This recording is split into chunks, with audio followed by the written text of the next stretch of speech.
ICE agents, do you have a warrant? And they would not show me the warrant. That would be fine, but Eduardo is not going to be fine, and the rule of law is not fine, and our constitutional democracy is not fine.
It's a grotesque escalation of tensions.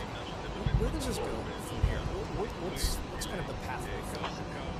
Well, the pathway forward is that this administration follow the law. This administration respect the sovereignty of New York State. And that this administration respect due process.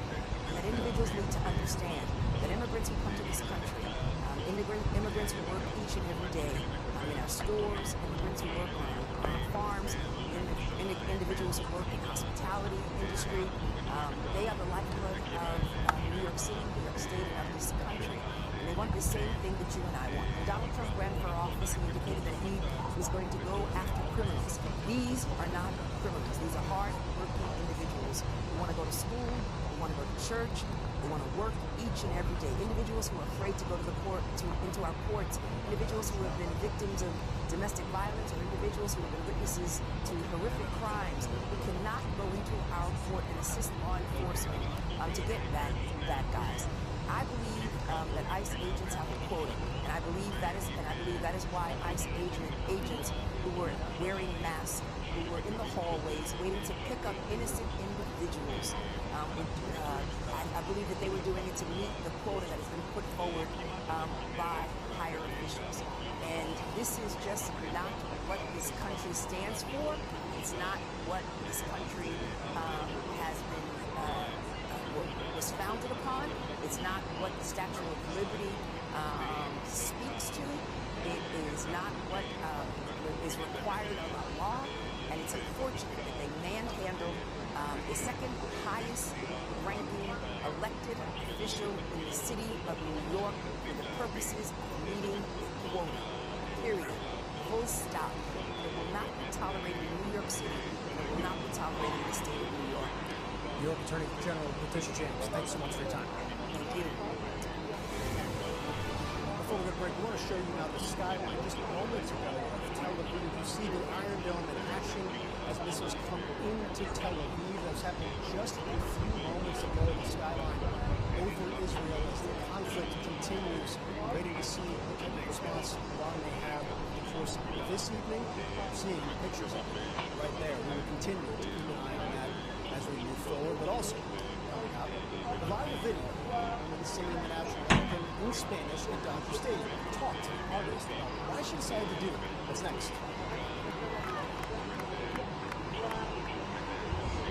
A diagnosis doesn't define you. Even ATTR cardiac amyloidosis has come a long way. Your path was never set in stone. You charged ahead. So why would life with ATTR-CM define you?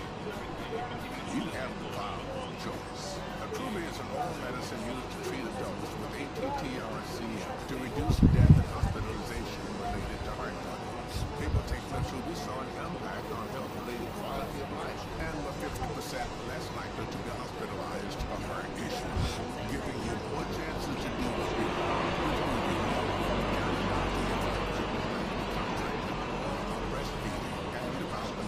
the most common side effects were mild and included diarrhea and abdominal pain. If you have ATTR cardiac amyloidosis, ask your cardiologist if Atrubi is right for you. It's time to get busy living. Goldwashing's a place of her own. Fast. Thankfully, she's on Redfin. They update their listings every 2 months. And with so many options, she's bound to find exactly what she wants. This one's just right.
Sonido, perfecto, ya tengo voz. Ya hay sonido, perfecto. Lo que acabaron de ver fue el último ataque iraní. Creo que lanzó varios misiles contra Tel Aviv. Aparentemente fueron interceptados.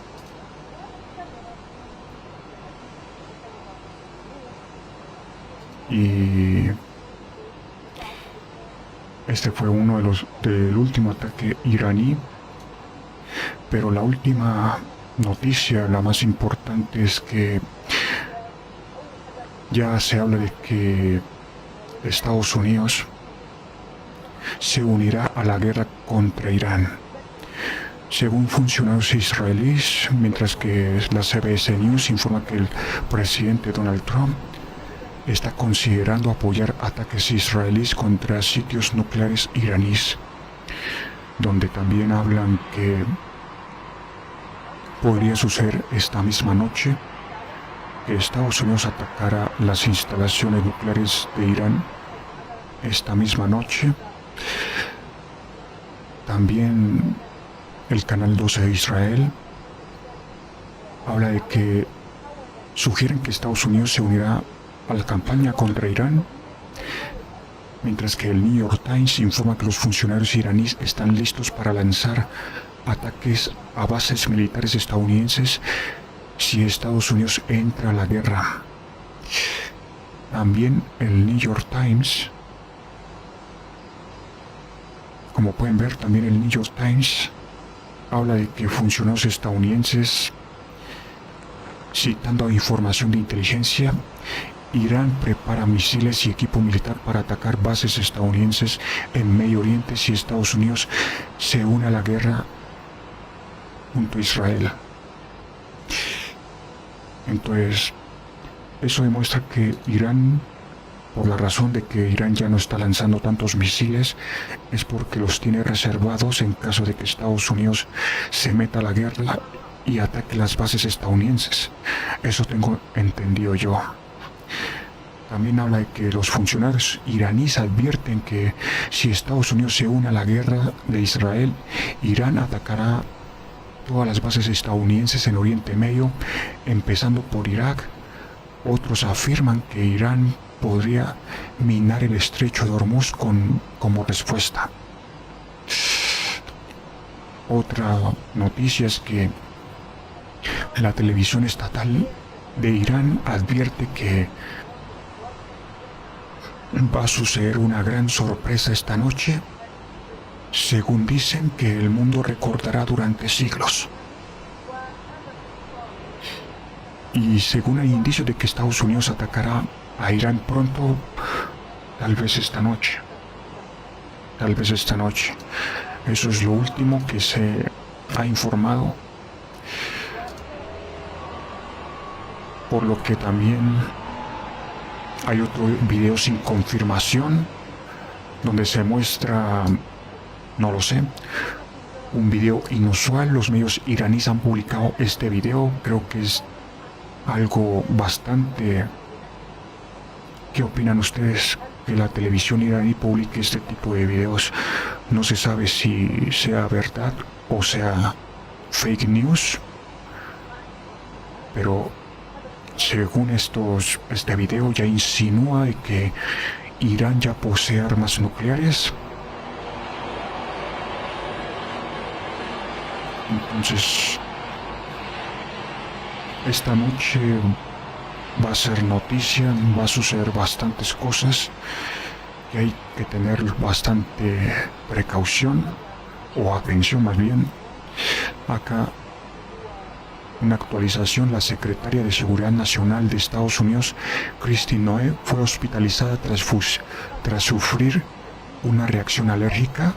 Según el DHS, se encuentra consciente y recuperándose.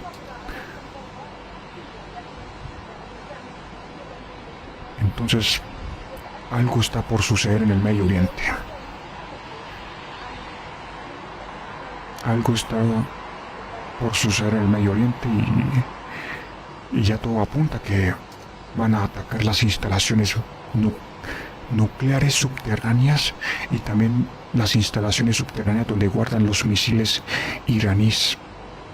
Ahí, como pueden ver en estas animaciones, cuando Irán lanza sus misiles en túneles subterráneos.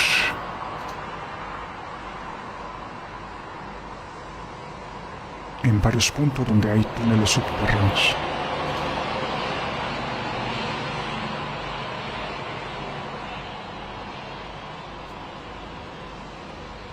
Acá dice que en una nueva amenaza, la televisión estatal Irán dijo que el mundo no olvidará esta noche, en referencia a la intención de Irán de lanzar un ataque importante y a gran escala contra Israel. No sé si lo cumplirá o qué va a pasar.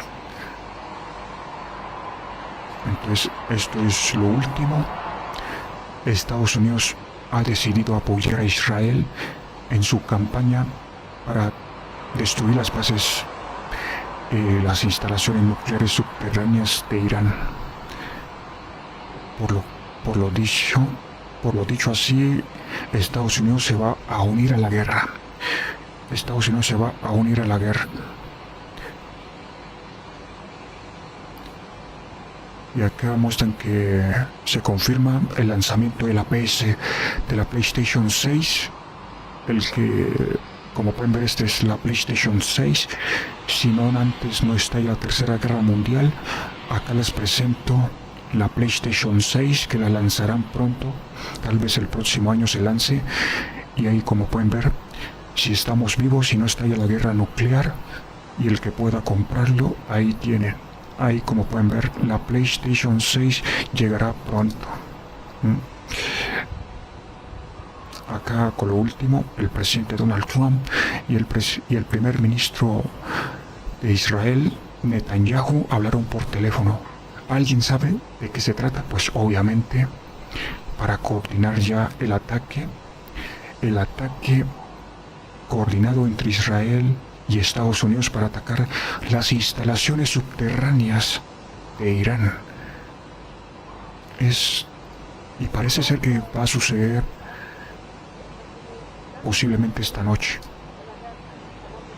Acá dice que Estados Unidos ha puesto a sus fuerzas en alerta máxima en los Emiratos Árabes Unidos, Jordania, Arabia Saudita, según el New York Times. Pues yo creo que algo grande está por ocurrir. Algo grande está por ocurrir. Ahí ya se produjo el último ataque israelí. Aparentemente los misiles fueron interceptados, todos fueron interceptados.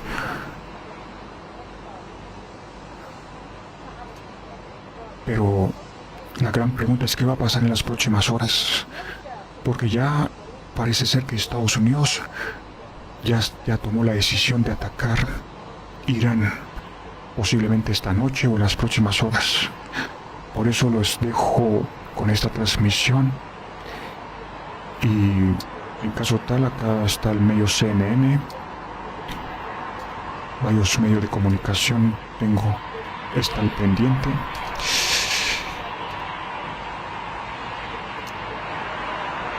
Y veremos qué pasa. Veremos qué pasa en las próximas horas. Por el momento los dejo con la transmisión en tiempo real de la ciudad de Tel Aviv y Jerusalén. Y cualquier información de última hora lo haré saber. Continúen en esta transmisión especial.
Entonces, volviendo a esta transmisión en vivo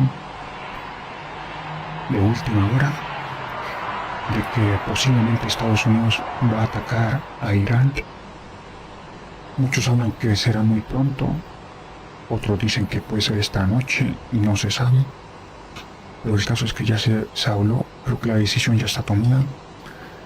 Y Donald Trump ya tomó la decisión de que Estados Unidos se va a meter al conflicto para destruirle las instalaciones nucleares subterráneas y las instalaciones de misiles, que Estados Unidos solo tiene ese tipo de armas, esas armas que penetran búnkeres, prácticamente bombas antibúnkeres. Supongo que usará los aviones, los B-2, los caza B-2, los Sprit, esos bombarderos estratégicos. Algo que no tiene Israel. Israel solo tiene aviones militares comunes, pero no tiene ese tipo de bombas para destruir los búnkeres subterráneos donde se presume que está más instalaciones nucleares o de misiles. Entonces, como dice ahí, hoy se han producido numerosos acontecimientos. Para quienes se hayan perdido las actualizaciones, se produjeron el día de hoy la reunión del Consejo de Seguridad Nacional del presidente Trump sobre Irán, que ha concluido. Las evaluaciones de inteligencia de Estados Unidos indican que Irán está preparando activamente sistemas de misiles y reposicionando activos militares en previsión de posibles operaciones ofensivas estadounidenses. Las posibles respuestas iraníes incluyen minar el estrecho de Hormuz, emplear fuerzas subsidiarias o las milicias pro-iraníes para atacar al personal estadounidense en Irak y lanzar ataques con misiles contra instalaciones estadounidenses en toda la región. Prácticamente todos los buques de guerra estadounidenses han partido al puerto de Salman en Bahrein, una base marítima multinacional clave. Entre las unidades que partieron se incluyen un buque de combate litoral de la Armada de Estados Unidos, varios dragaminas y otros buques de guerra de la coalición. Los aviones cisterna de reabastecimiento aéreo previamente reposicionados en Europa han facilitado el despliegue avanzado de los F-35, F-16 y F-22 de la Fuerza Aérea estadounidense en el área de responsabilidad del CENTCOM. El presidente Trump ha hecho un llamamiento formal a la rendición incondicional del régimen iraní. Se esperan nuevos acontecimientos que serán seguidos de cerca. Entonces, eso es lo que se ha producido el día de hoy. Vamos a ver qué va a pasar en las próximas horas.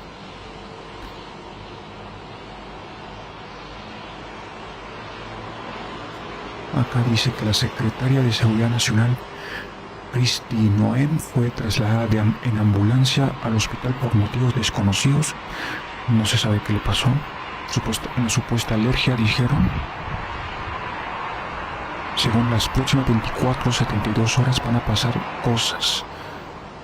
Acá muestra que se lanzaron más de 20 proyectiles, misiles balísticos. Un video de medios iraníes supuestamente muestra un misil de defensa aérea israelí cayendo sobre Tel Aviv. Los medios israelíes informan que no hay víctimas ni heridos. Entonces, eso fue un proyectil de la cúpula de hierro.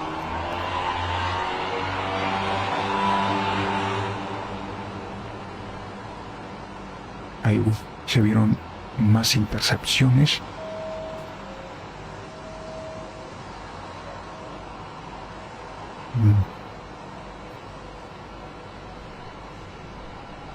Acá muestra en Gork la inteligencia artificial de la plataforma X. Habla de que la situación en Medio Oriente es tensa. Desde el 13 de junio Israel e Irán están en conflicto militar con ataques aéreos y misiles. Hay más de 224 muertos en Irán y 24 en Israel, con civiles afectados y en riesgos de escalada nuclear con escalada nuclear. Estados Unidos no está directamente involucrado, pero vigila y apoya a Israel, lo que podría ampliar el conflicto. Hay razones para preocuparse por las víctimas, la economía y una posible guerra mayor, pero la diplomacia y el conflictos previos contenidos sugieren que podría controlarse. La incertidumbre persiste, así que se mantendrá informado. Entonces, esto es lo que está en tendencia en este momento. Donald Trump, que le pide que Irán se rinda, que se rinda incondicionalmente.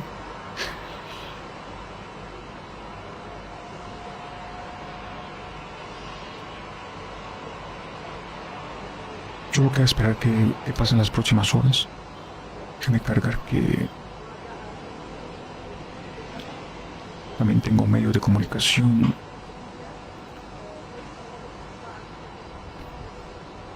que informan. También de Israel hay varios. Tengo medios de comunicación y lo que está pasando en cámara virtual. Por lo cual veremos qué va a pasar. Ahorita le pregunto a ChatGPT, o mejor le pregunto de una vez, ¿qué pasaría si Estados Unidos se mete en la guerra? Si Estados Unidos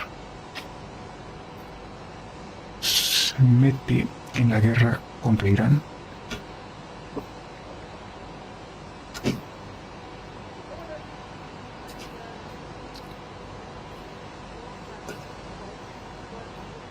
ok, acá me contesta ChatGPT.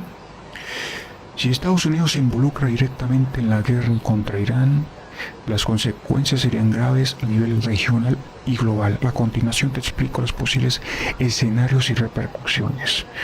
Primero, una escalada militar en Medio Oriente. Irán, el conflicto se intensificaría enormemente. Israel tendría más respaldo militar y político, lo que llevaría a Irán a responder con ataques más agresivos. Aliados de Irán, grupos como Hezbollah, milicias chiitas en Irak, los hutíes en Yemen y otras fuerzas alineadas con Irán podrían atacar intereses estadounidenses e israelíes en la región. Ataques a bases de Estados Unidos. Irán podría atacar bases militares estadounidenses en Irak, Siria, Kuwait, Qatar y otros países del Golfo. Número 2. Riesgo de una guerra regional o mundial. Poder. Esto podría causar el bloqueo del estrecho de Hormuz. Irán podría bloquear esta vía por donde pasa el 20% del petróleo mundial. Esto causaría un alza global del precio del petróleo y crisis económicas. Intervención de otras potencias. China y Rusia, aunque probablemente no intervengan militarmente, apoyarían a Irán diplomática o posiblemente con armas. Es decir, le suministrarían armas y equipo de logística a Irán, así como están apoyando a Ucrania con armas y logística. Algo parecido. Esto podría acercar al mundo a un conflicto más amplio tipo guerra proxy, como en Siria o Ucrania. El número 3, posibilidad de uso de armas prohibidas. Acá dice, Irán, si se siente acorralado, podría acelerar su programa nuclear o usar misiles balísticos de largo alcance, o misiles más peligrosos, quién sabe. Estados Unidos e Israel podrían realizar bombardeos a gran escala sobre infraestructura nuclear, militar e industria iraní. Número 4. Impacto en la seguridad internacional. En terrorismo, mayor riesgo de atentados contra ciudadanos o intereses estadounidenses e israelíes en todo el mundo. Refugiados, millones de desplazados. Última hora. Parece que hay lanzamiento de los misiles. Escucho la alarma. Parece que escucho una alarma de más misiles.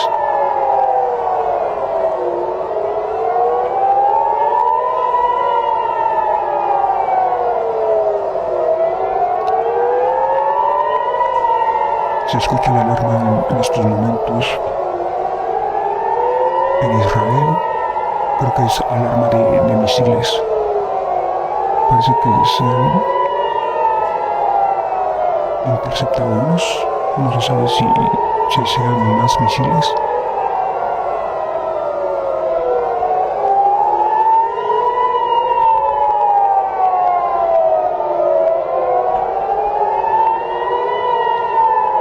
Parece que se están interceptando misiles allá en el cielo.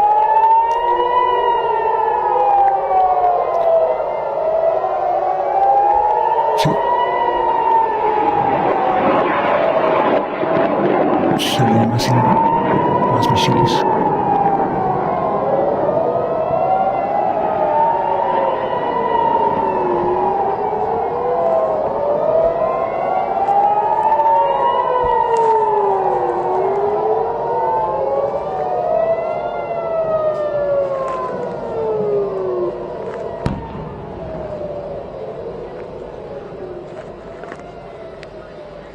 Parece que ya terminó.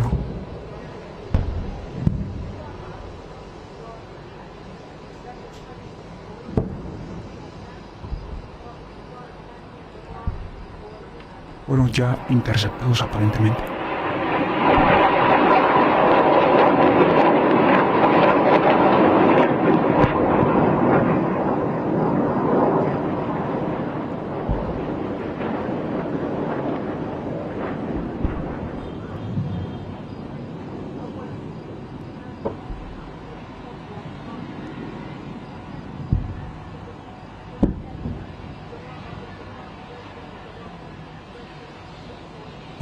Parece que ya fueron interceptados.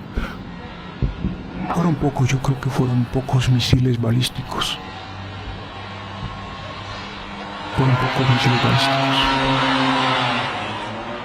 Y la razón por la que Irán ya está disminuyendo sus lanzamientos de misiles contra Israel es porque Irán ya sabe que Estados Unidos se va a meter a la guerra y necesita guardar reservas de misiles para atacar las bases militares estadounidenses en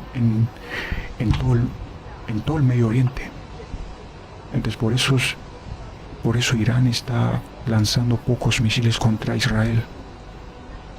Necesita abastecerse porque lo que se viene es ya la guerra. Yo creo que lo último.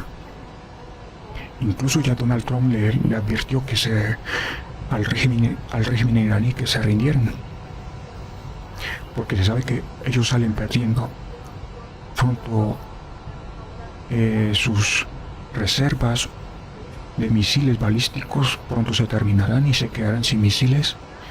Y ya que seguirá después, esa es la gran incertidumbre, a menos de que otros aliados le proporcionen más armamentos, o quién sabe.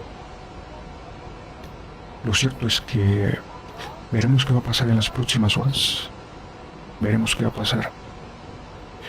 Pues, como estaba hablando anteriormente, hay de los impactos que podría suceder si Estados Unidos se involucra en la guerra entre Israel e Irán.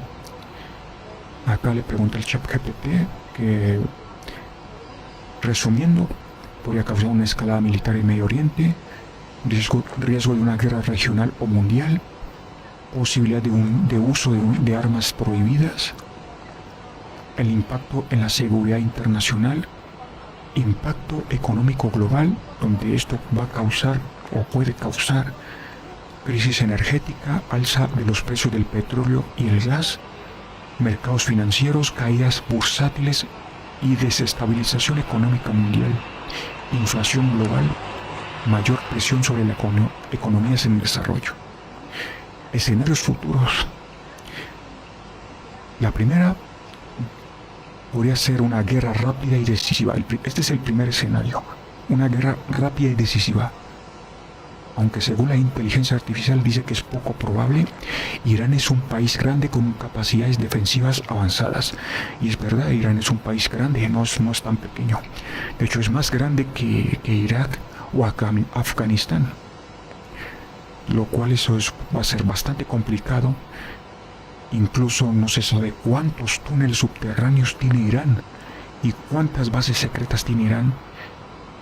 Por lo que esto va a ser como una guerra, un conflicto prolongado. Como el escenario 2, guerra prolongada y de desgaste. Esa es la más probable según la inteligencia artificial. Sería costosa, difícil de controlar y generaría inestabilidad a largo plazo. Esa es la que quiere evitar Estados Unidos, porque Estados Unidos no le ha ido bien con las guerras prolongadas. Miren lo que le pasó en Afganistán o Irak. Una guerra larga y costosa. Guerra larga y costosa, fue muy, muy mal vista. Y el escenario 3, negociaciones de emergencia. Podría surgir presión internacional para una solución diplomática tras los primeros días de conflicto abierto. Y bueno, vamos a ver.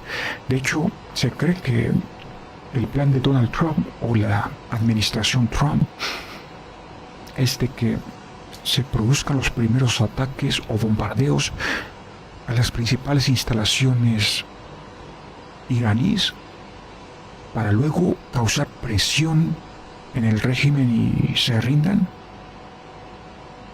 o no sé qué quieran buscar. El caso es que ya están los escenarios. Veremos qué va a pasar en las próximas horas, donde se cree que Estados Unidos ya va a atacará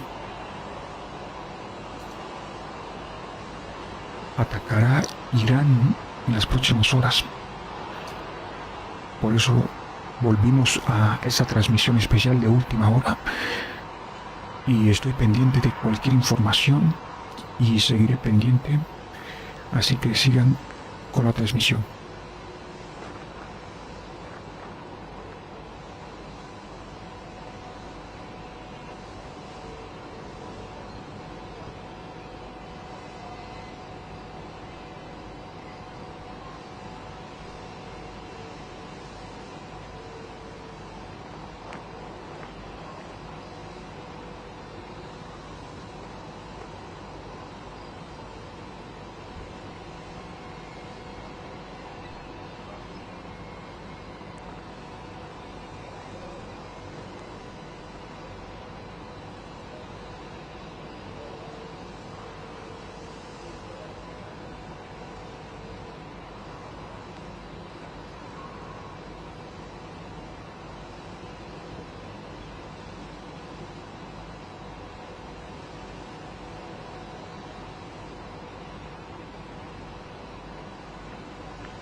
images do you have of intercepts and damage?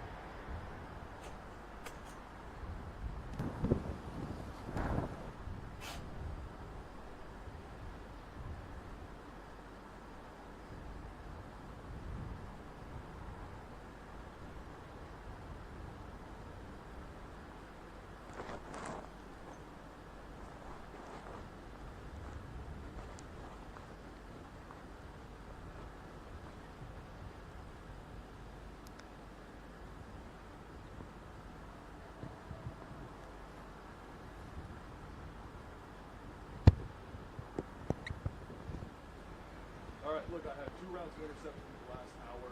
Trump just spoke to Netanyahu a short time ago. Israel waiting to hear.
For possible retaliatory strikes on U.S. bases.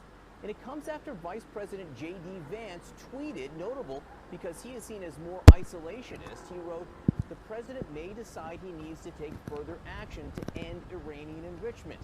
A senior Israeli official tells CNN the Israelis are now waiting to see if the president will help them finish the job and take out Iran's nuclear facilities. Now, should the U.S. strike Iran, one potential target, the mysterious Fordo fuel enrichment plant. It's built inside a mountain, and it's where some of Iran's most important nuclear work is now taking place. It's buried more than 295 feet underground. So far, that plant has not sustained major damage from Israel's strikes, which is why Israel needs this. America's so-called bunker buster. The U.S. is the only country that possesses this bomb. It weighs about 30,000 pounds and is able to penetrate deep into the earth. At this moment, the president is already taking some action. 30 U.S. aerial refueling tankers are now in the region. These would allow the U.S. Air Force to refuel Israeli fighter jets carrying out strikes over Iran. And those strikes, they've not let up. We've got new video of strikes over Tel Aviv from just moments ago. Warren Lieberman is out front live in Tel Aviv. Warren, what's the latest you're learning from there? John, we have seen 2 rounds of incoming ballistic missiles over the course of the last hour. These 2 rounds spaced pretty much just minutes apart. The Israeli military says the first round included 10 ballistic missiles, most of those intercepted, but not all of them. We have seen some images circulating of, frankly, some fire starting and some damage on the ground here. We are waiting to learn more. Crucially, at this point, Magen David Adom, that is Israel's emergency response service, says there have been no injuries. That being said, there is the expectation that this could be a long night with more rounds and more volleys ahead. Certainly, if the rounds of ballistic missiles, the volleys of ballistic missiles incoming from Iran are smaller than they have been over the course of the past 48 hours, it could be a very long night ahead here in central Tel Aviv. And there has been incoming throughout the course of the last 24 hours to northern Israel, in the largest city there, the city of Haifa. Meanwhile, Israel waits for a final decision from the U.S. Has President Donald Trump made a decision to get the U.S. involved here? Crucially, the U.S. has struck the Natanz nuclear facility over the course of the past several days and the nuclear facility in Isfahan. But when it comes to Fordow, one of the major seriously undamaged facilities, that will require the U.S. and the bunker buster bomb you mentioned. It's designed to be launched from a B-2 stealth bomber, although it was, I believe, tested from a B-52, so there are options. Israel urging the U.S., frankly, and hoping that the U.S. gets involved to finish essentially the job that the U.S. has started and try to destroy as much as possible of Iran's nuclear facilities. Meanwhile, Iran has warned that it could be a long night in preparing for the potential to strike U.S. facilities in the region, of which there are many. John? Right, Oren Lieberman in central Tel Aviv. Oren, stay safe. A lot going on there. Kristen Holmes is out front at the White House. Kristen, I know President Trump spoke with Prime Minister Benjamin Netanyahu tonight. What have you learned about that call? Yeah, John, the White House is being incredibly tight-lipped about this. They wouldn't even tell us that he spoke before or after the meeting in the Situation Room. I was actually told by one source it was before, another it was after, and I'm told this is intentional. They do not want to tip their hand at all. Of course, as we know, Donald Trump's team in the past has often gone to the public, gone to journalists, and given out information. That is not what's happening right now. Everything is completely under lock and key. And I do just want to note, because this just came out from the State Department, if it gives you any indication at least of where the administration's head is at, it says, Israel, the West Bank, and Gaza, given the security situation and in compliance with Israel Home Front command guidance, the U.S. Embassy in Jerusalem will be closed tomorrow through Friday. So now we're seeing this, that the Jerusalem embassy is going to be closed Wednesday to Friday. Clearly there, as Oren is talking about, Iran striking potentially striking those U.S. military assets. The one thing I have been told about where Donald Trump's head is, where the administration's head is at, is that if there is any harm done to American citizens or to U.S. assets, military assets as well, that will lead to an immediate retaliation. Now, where Donald Trump's head is right now, that is unclear. We know that he has been leaning towards operating or putting up some kind of U.S. strikes. We know that he has been going further away from this kind of diplomatic route that he had been hoping to take. And remember, for days he was wary of U.S. involvement in any of this. That seems to have gone away. It seems as though he is leaning towards, or at least deeply considering, getting the U.S. more involved. And this is definitely an indication of that, this tweet from the State Department saying that the embassy will be closed, because we know that they are concerned about U.S. citizens, U.S. property in the region. Now, two notable things there. One, the statement from the State Department, and two, the silence from a White House not known in many cases for its silence on issues like this. Kristen Holmes at the White House, thank you very much. Out front now, Israel's ambassador to the United States, Yechiel Leiter. Ambassador, thank you so much for being with us. Let me just ask you flat out, what do you currently know of the U.S. plans? Well, good evening, John. It's good to be with you. Prime Minister Netanyahu and President Trump have had a conversation now for 5 months, ever since President Trump entered the White House, and the Prime Minister was the first foreign dignitary to visit Washington. The conversation is ongoing. Right now, the operation in Iran is a blue and white operation, and should the President of the United States choose to turn it into a blue operation,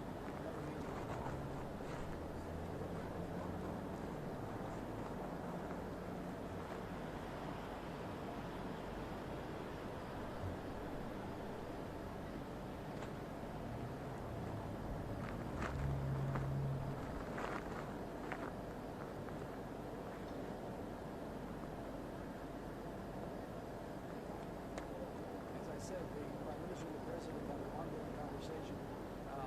Particular phone calls are certainly not able to be discussed on the airwaves.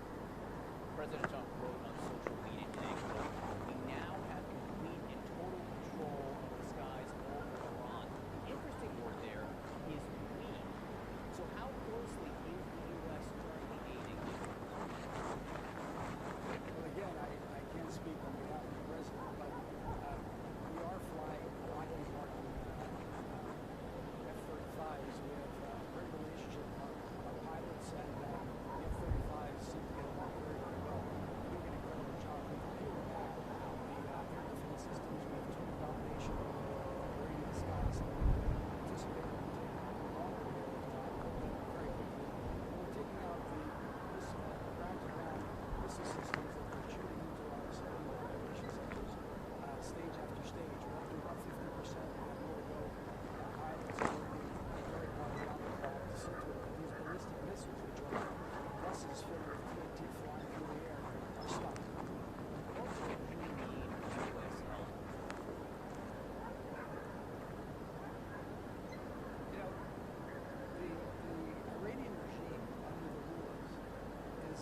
just an Israeli issue. As far as us, we're concerned, it's to be or not to be, we've chosen to be. But the malevolence of the leaders of Tehran is directed against the West in total. They chanted death to America. They sent 2 assassination teams to take out the President of the United States. They sent an assassination team to try to kill the former Secretary of State, They are malevolent actors working around the world promoting terrorism. Look, the truth is, John, that this war didn't begin Thursday night. It began on October 7th when Iranian proxies Hamas stormed across our southern border and slaughtered 1,200 of our civilians. That was a funding and training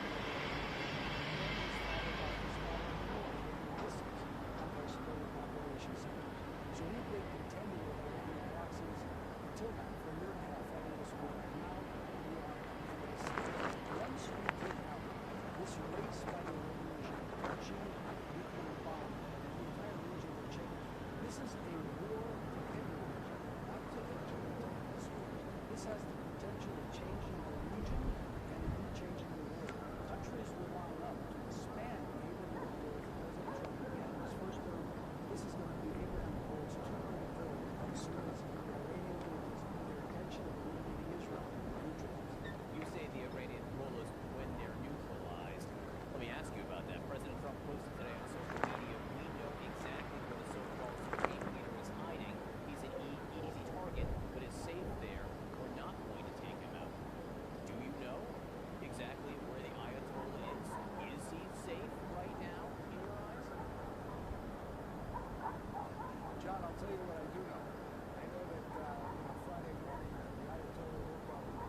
prescription Ee.Uu.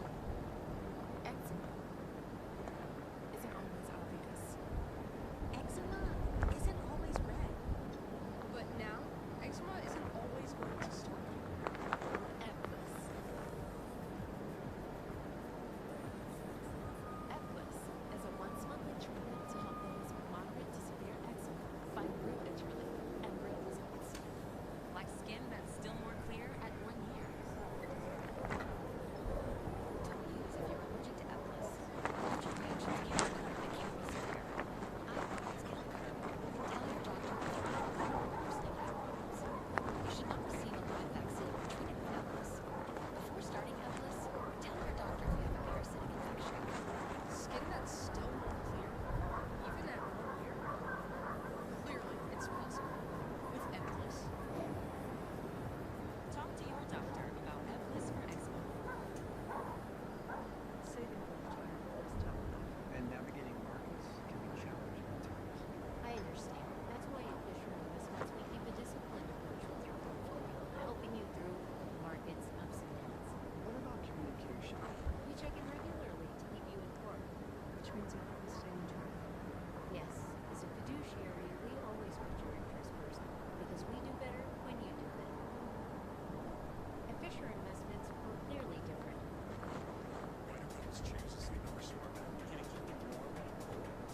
Wait, no, I'm always hot. Can I make my side softer?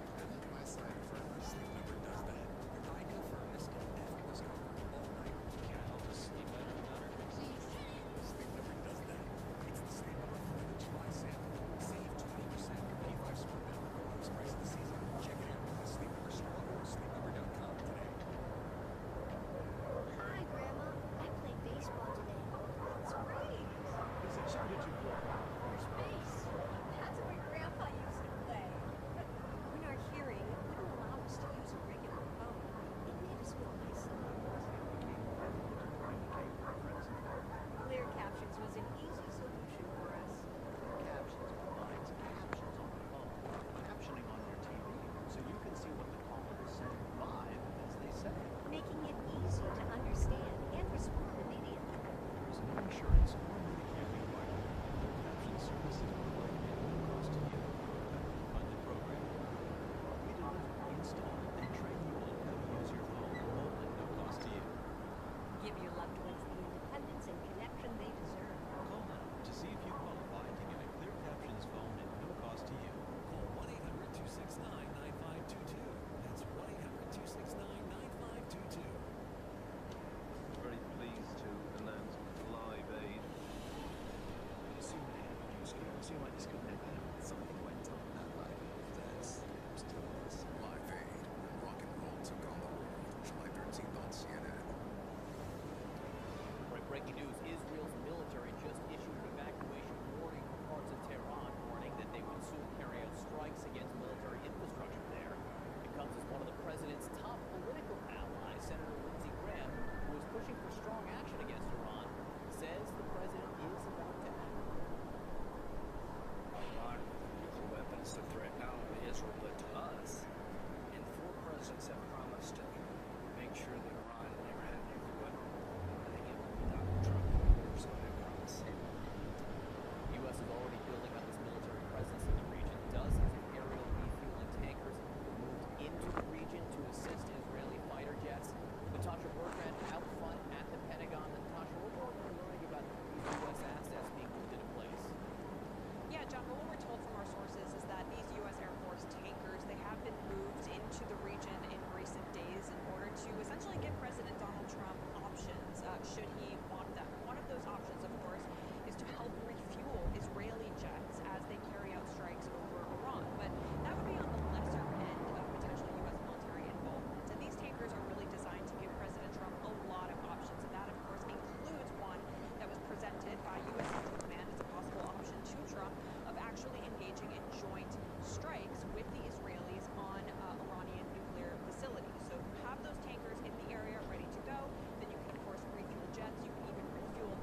Pide internet de 900 megas desde 49,950 pesos. Hazlo aquí.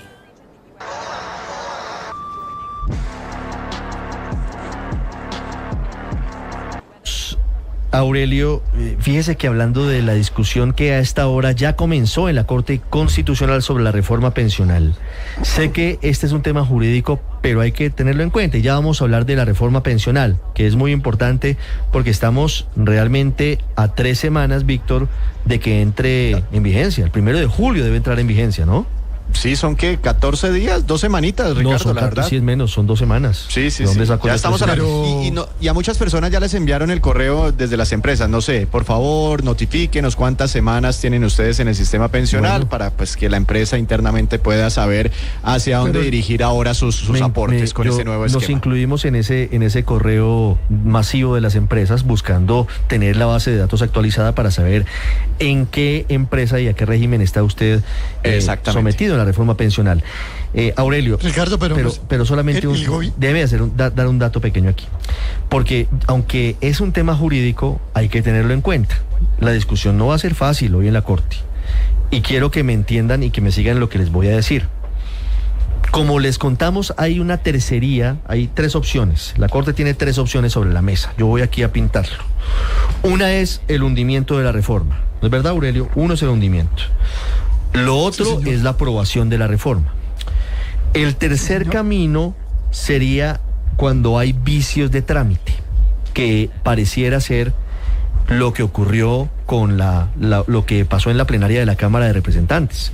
Aparentemente no hubo suficiente discusión, aparentemente se acogió el texto del Senado sin mayor discusión, hubo líos con la publicación en el diario oficial y se votó y se aprobó. Ahí aparentemente está la almendra. De esos vicios de trámite hay 2 categorías y ahí también puede estar el detalle de la decisión de la Corte. Hay vicios de trámite subsanables y entonces se devuelve el proyecto al Congreso, que es, como le digo, una de las opciones, pero hay vicios, Aurelio, insubsanables, en cuyo caso no se puede devolver el proyecto. Y hay casos porque, por ejemplo, en opinión de algunos juristas, eludir el trámite del segundo debate es un vicio insubsanable, que es la teoría de quienes dicen, no, esto se tiene que hundir. Eso lo dice, por ejemplo, la Corte en un fallo que tumbó la ley de financiamiento de un presidente llamado Iván Duque Márquez. Así que solamente lo traigo, sí señor, exactamente, lo traigo a la discusión porque creo que no va a ser fácil hoy el debate en la Corte, no va a ser tan sencillo como lo que estamos planteando a bote pronto aquí en Blue Radio. Me decía Aurelio. Claro. Sí, claro, que fue la famosa ley de financiamiento del año 2018, así es, que después tuvo que reemplazarse por la ley de crecimiento del año 2019, aunque el gobierno de todas maneras logró cogerse un recaudo que nunca devolvió. Pero Ricardo, es que a mí me parece que aquí hay un asunto, llamémoslo, para utilizar un terminacho, de economía política en el fallo. No solamente el gobierno es un beneficiario o un doliente de que se apruebe la ley. Los fondos privados de pensiones son los grandes ganadores en esta reforma pensional. Primero, el Víctor estaba muy preocupado por los que se fueron de unos fondos para Colpensiones. No les pasa nada, pues, si se cae la ley, porque los fondos siguen teniendo el bono pensional de ellos. Acuérdese, Víctor, que esa es una de las normas de la reforma. O sea, si yo me tengo que pasar para Colpensiones, mi administradora privada de fondos se queda con mi plata. Ahí no pasa nada, simplemente borra la inscripción y se vuelve para donde estaba. Ahí no hay devoluciones de plata ni nada de eso. Lo segundo, no se le olvide que los fondos privados de pensiones, precisamente por mantener 460, 470 billones de pesos guardados, recibirán al año 0,7% de bonificación. O sea, estamos hablando de, por lo hoy, de más de 3 billones de pesos anuales. Entonces aquí hay unos intereses económicos también muy grandes y yo me imagino que tendrá que ver mucho con esa decisión, por supuesto. Y Ricardo, no se lo olvide, la reforma pensional tiene 40 demandas en la Corte Constitucional. No son una ni dos, son 40 demandas las que se presentaron ante la Corte Constitucional por la reforma pensional. 9:29 minutos, Álvaro. El futuro de la reforma pensional se define muy seguramente este martes. Si hoy se decide la pensionaria y la laboral, pues será un día muy importante en la vida de Colombia, porque los temas como el pensional y el laboral, quizás junto a los de salud y educación, son los que más afectan la vida de los ciudadanos. La política normalmente no le interesa a la gente porque no le llega tan directamente. Esto sí. Por eso las implicaciones sociales y políticas de estas decisiones que va a tomar la Corte y el Congreso son inmensas. Y mucha gente no va a entender, millones, que por razones jurídicas discutibles además, por ejemplo, se hunda la pensional totalmente. Eso generaría un problema social muy grave, porque hay millones de personas con expectativas de nuevos derechos, de bono pensional, etcétera. Y sí, a la gente se le puede explicar la democracia, pero la gente entiende que la democracia es para que funcionen para ella, y eso normalmente no sucede. Y si se hundieran la laboral y la pensional hoy, pues el establecimiento político e institucional estaría generando un hecho que le beneficiaría mucho políticamente a Gustavo Petro. Sí, pero por ejemplo, y que no importa, no claro que importa. Las consecuencias políticas de esto sí importan. Yo no estoy diciendo que la Corte debe tomar una decisión exclusivamente política, pero pretender que no hay algo de política ahí y en el Congreso con la laboral, pues no, por supuesto, no pero es cierto. Por ejemplo, en el caso del Congreso, si decidieron revivir la reforma laboral, era para matar la consulta. Si se quedan en la mitad por unos hechos que son relativamente pequeños y le dan la posibilidad al gobierno de que se hunda esa Álvaro, pero reforma, usted pues habrán cometido... Usted escuchó a la senadora Angélica Lozano, dijo que quien no quiere conciliar es el gobierno. Ya bueno, hay no importa, yo no estoy en eso de echarle culpa a nadie. No, pero yo sí creo que analizar... hay que individualizar responsabilidades, porque... No, pero claro, sí, pues usted puede hacerlo, pero yo estoy en algo distinto, haciendo notar el tamaño de lo que se va a decidir.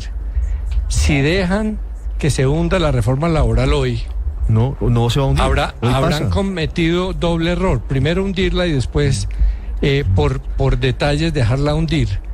Y si eso se junta a la reforma pensional, estarán generando un tsunami político. Claro. El sistema político colombiano debe dejar de despetrificarse y reflexionar lo que tiene entre manos. Esas dos decisiones son muy grandes. Pocas veces se afecta tanto la vida de los ciudadanos. Claro. Ojalá el sistema político acierte y el sistema institucional acierte, porque los ciudadanos no van a ser fácil, no van a entender fácil jugadas intermedias. Quieren que haya reformas porque les representan ventajas. Si eso se hunde o se queda a medio andar, no se quejen después de que la consulta popular coja mucha fuerza, y si se logra aprobar en el Congreso, que podría pasar porque hay unas mayorías distintas, porque hay unos senadores ausentes, esa consulta podría aprobarse y tener unos efectos políticos gigantescos.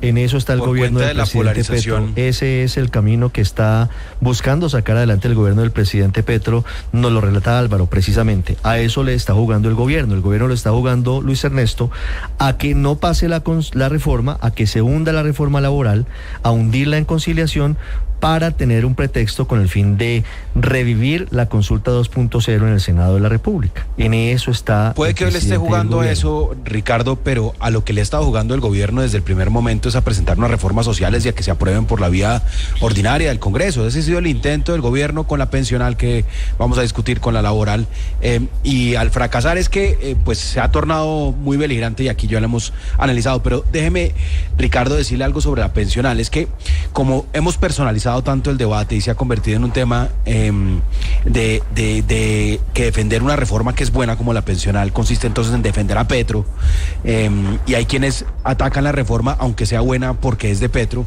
y están perdiendo de vista que esa es una reforma que no es ni socialista, ni comunista, ni siquiera petrista. Es una reforma recomendada por el Banco Mundial, es una reforma incluso que la OCDE le pedía al país y decía: mire, es increíble que Colombia, que es un país muy desigual, de hecho el mismo banco reconoce que es el tercer país más desigual del mundo, tiene una política social, y la política social, antes que reducir la desigualdad, Ernesto, la agrava. Yo no veo mucha gente en contra de la reforma pensional. De hecho... Vamos, colombianos, sigamos subidos en el bus de la nuestra. Colombiana, la nuestra. ¡Hey! ¿Te gustaría escribir sin errores en español? Con Correcto esto es posible. Correcto es un corrector ortográfico que hará que tus textos siempre sean perfectos. Escribe con coherencia y claridad. Usa nuestra funcionalidad de parafraseo, recibe sugerencias y di lo que realmente necesitas.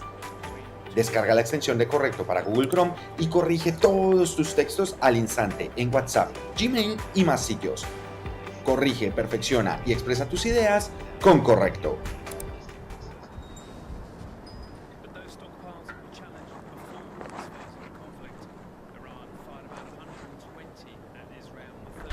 En la Cámara se acogió el texto que se aprobó. ¿Te parece poco las demandas que le Senado. metieron? Pero están en todo ¿Te su parece derecho poco las quienes demandas que le demandaron. metieron? Pero están en todo No, su claro, derecho. pero Es que además, ¿por qué no crees que podemos entonces impedirles a los ciudadanos ejercer su derecho que tenemos todos a recurrir cuando consideramos que un trámite se hace con irregularidades o con vicios ante la justicia? La razón y la por la justicia que la verá, reforma dirime pensional- en su leal saber y entender el tema. Es que tampoco podemos llegar, Luis Ernesto, y lo digo respetuosamente, al punto de que por la amenaza de que quién sabe qué va a hacer el señor presidente de la República, entonces tiene que haber un inmovilismo en el resto de las instituciones y que el Senado tiene que ser notario de lo que diga el presidente y no puede legislar, o que los jueces tienen que tomar decisiones acorde a lo que el presidente quiere, porque si no entonces el país se paraliza y qué miedo. No, el país tiene que funcionar. Para que no perdamos de vista por qué la reforma pensional está en estos momentos en cuidados intensivos en la Corte Constitucional. Primero, porque el Congreso, sí, ese Congreso maravilloso del que hablas todo el día, ese Congreso demoró, casi que engavetó durante meses la reforma pensional para que llegara con los tiempos muy apretados a la plenaria de Cámara, y por esos tiempos tan apretados a la plenaria de Cámara es que terminaron adoptando el texto de Senado y por eso están en lo que están. Si el Congreso se hubiera cometido a debatir una reforma que es buena, hoy no estaría como está. Y déjame decirte por qué es buena, y con esto concluyo, Ricardo. Porque la reforma lo que hace es corregir una inequidad histórica, y es que la plata, que es escasa en Colombia, como nos hemos dado cuenta, se vaya a subsidiar altas pensiones y no a subsidiar a personas que hoy están desprotegidas. Y tenemos una perversión en el sistema pensional colombiano, donde con alrededor de 6,5 millones de adultos mayores, tenemos 1,5 millones con protección y con subsidios a su pensión, y tenemos a 5 millones desprotegidos. Lo que hace la reforma es corregir esa inequidad, bajándole los subsidios a las altas pensiones y repartiendo esa platica en las pensiones de menores ingresos. Hay algunos que les parece que eso es comunismo. A mí me parece, al igual que a la OCDE y al Banco Mundial, que es razonable. Pero es que hay un tema ahí, es que yo creo que mire, de la reforma no se está discutiendo el fondo, sino el trámite, Héctor. Yo creo que ese punto es importante. No, claro, pero digamos, en relación con el fondo y a propósito de lo que dice Luis Ernesto y de la conversación que estaban teniendo, yo creo que hay que aceptar una cosa, que es que en estos temas, que son la manera de resolver problemas públicos, no hay verdades.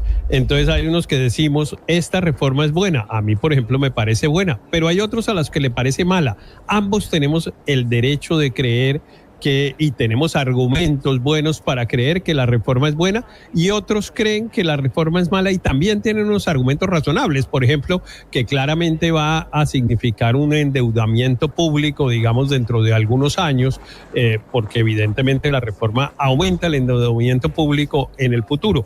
Eso está claro. Pero a mí me gusta esta reforma, pero yo insisto, a mí lo más importante es entender que no, aquí no es ni blanco ni negro, ni que hay buenos ni malos.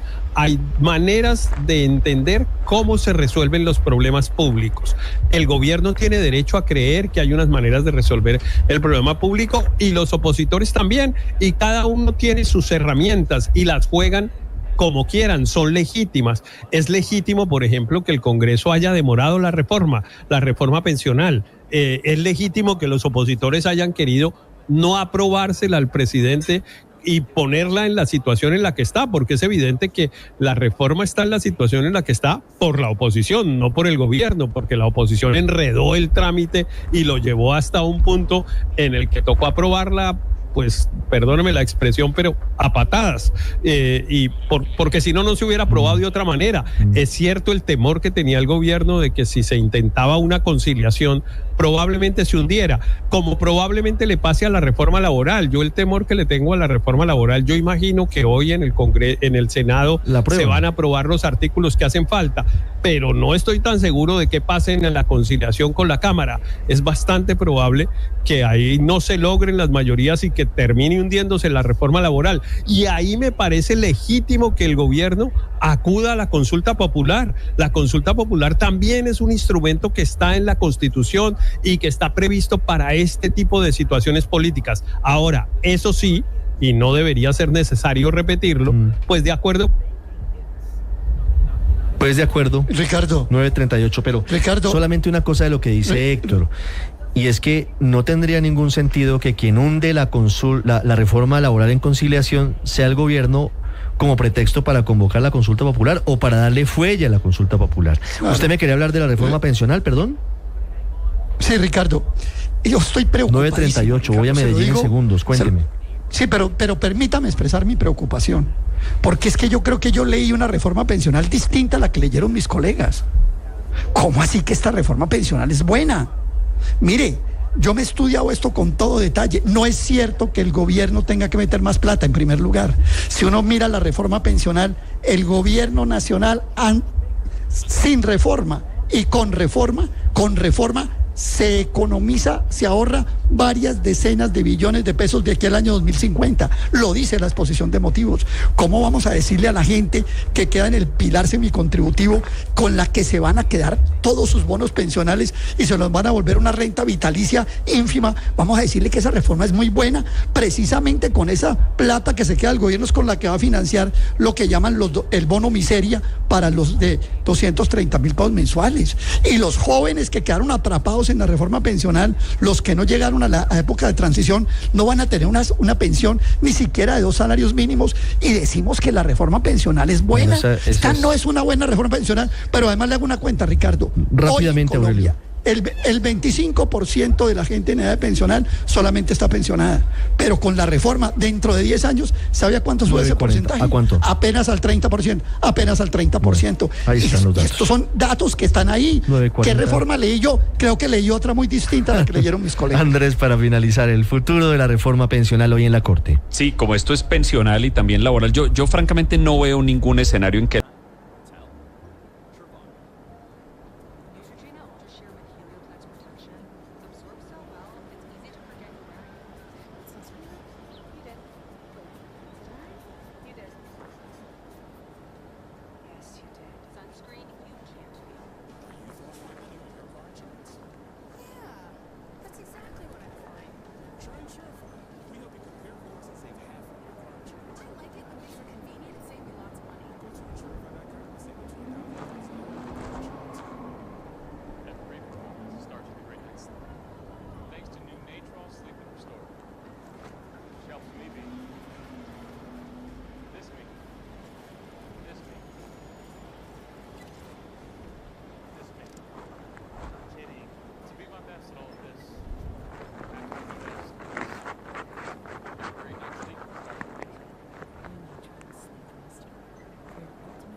We simply do not know at this hour, but that is certainly a possibility, and perhaps in hindsight, it will all become a lot clearer. John? Right, we just can't know for sure right now, but it certainly does beg the question. Jeremy Diamond in Tel Aviv. Jeremy, stay safe.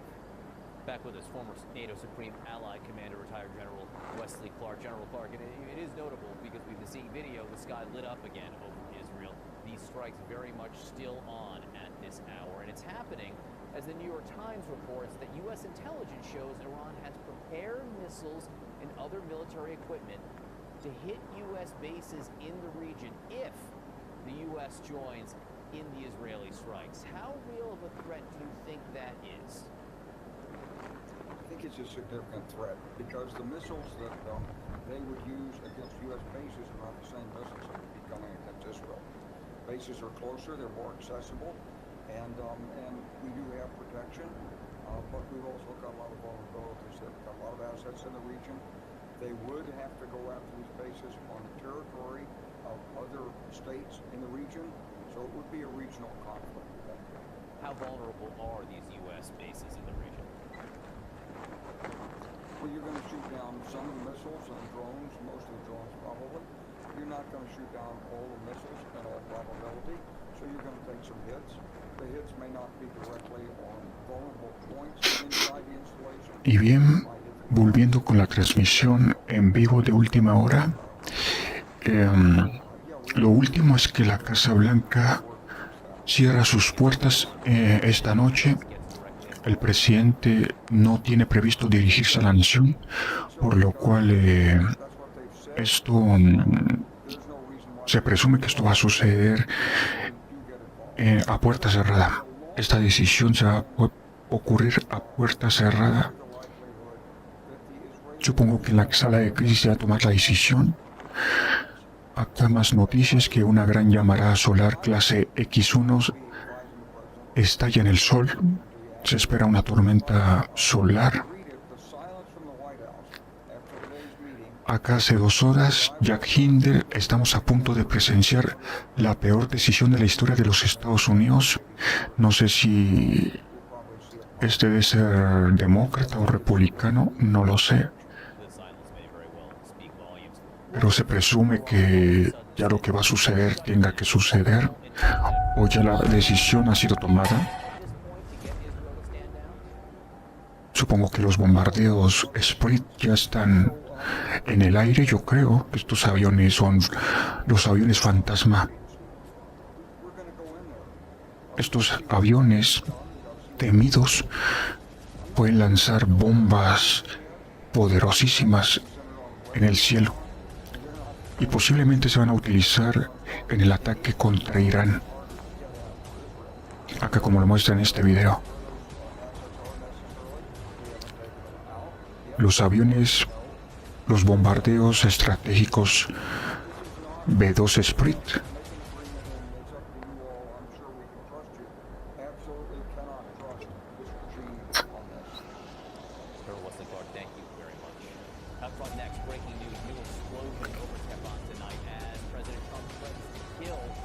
Este avión me recuerda, y creo que así van a pasar en los búnkeres subterráneos de Irán. De hecho, esto es lo que se va a venir en el Medio Oriente, en Irán, próximamente. Estos aviones fantasma, los poderosos aviones bombarderos B-2 Sprint. Entonces acá están publicando lo mismo.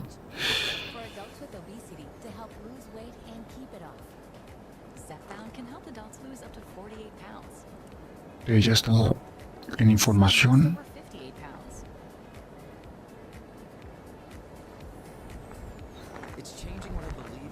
Hay que esperar qué va a suceder en las próximas horas. Acá muestra que Última Hora.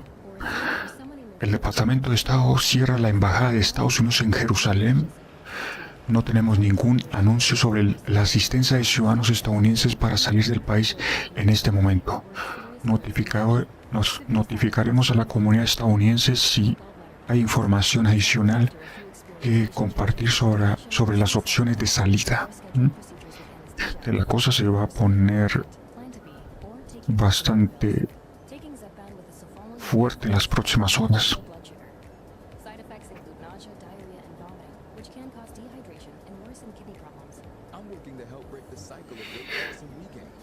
Entonces ya se está hablando de que posiblemente, esto fue hace 24 minutos, han surgido imágenes adicionales en Teherán luego de un importante ataque israelí contra la ciudad después de que las fuerzas de defensa de Israel emitieran advertencias de evacuación hace horas. ¿Sí?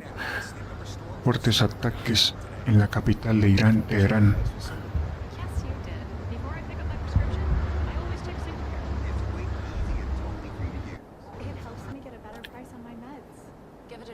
Posiblemente están destruyendo más instalaciones. Más instalaciones están siendo destruidas en Irán. Incluso muchos están hablando de que este va a ser el principio del fin del régimen de Irán. ¿Crees que esto puede hacer? Acá comienzan intensos ataques en distritos 18 en Teherán. Ahorita vamos a confirmar esto. Ahorita vamos a buscar al respecto si está la información. Ahorita buscaré si está disponible la información. Vamos a buscarla. Ok, vamos a buscar otra televisora.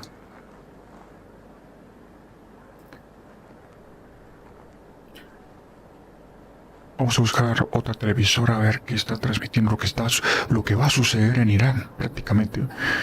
Entonces busquemos al... Ok, a ver.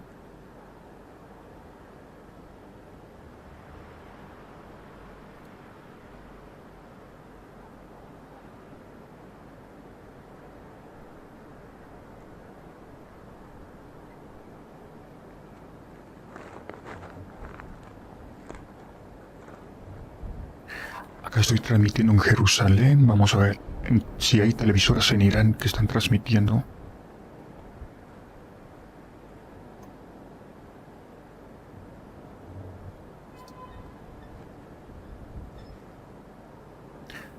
El problema con Irán es que no se puede topar muchas transmisiones oficiales. Obviamente es un régimen que tienen censurado todas las televisoras. Y es difícil buscar algo que se transmita reciente. Pero voy a tratar de buscar.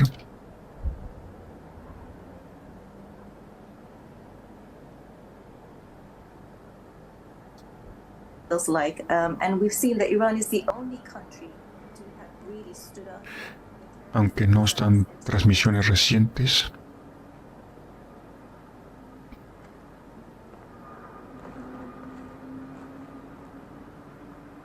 Vamos a ver. De hecho, la televisión iraní está demasiado censurada para transmitir lo que está pasando allá. Vamos a ver si otra...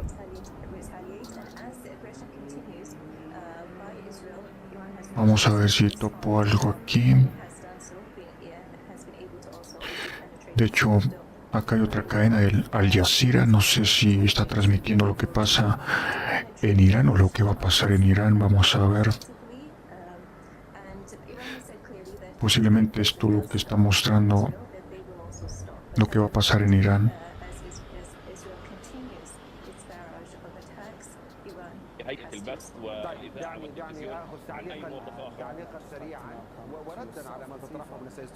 De hecho, no sé si esto es en tiempo real. Esta es la cadena Al Jazeera, tal vez está transmitiendo lo que puede pasar en Medio Oriente, en Irak, en la capital Teherán. Aunque no sé si está en tiempo real. Aunque parece que está en vivo. Hay más de 348.000 visitas, o sea, en estos momentos en Irán está en tendencias. Está en tendencia en este momento Irán. Aunque no encuentro más televisoras porque otros no están transmitiendo mucho.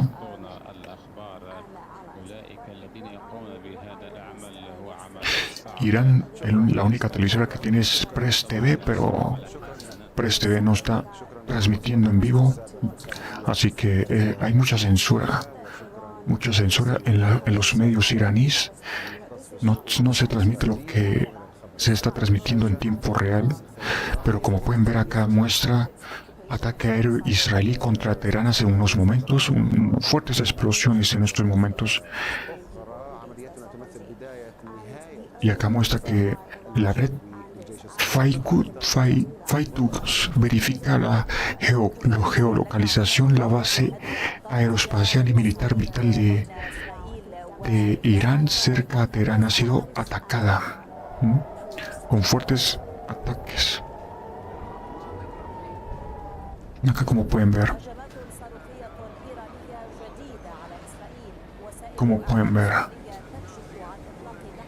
una situación en Teherán en estos momentos. Vamos a ver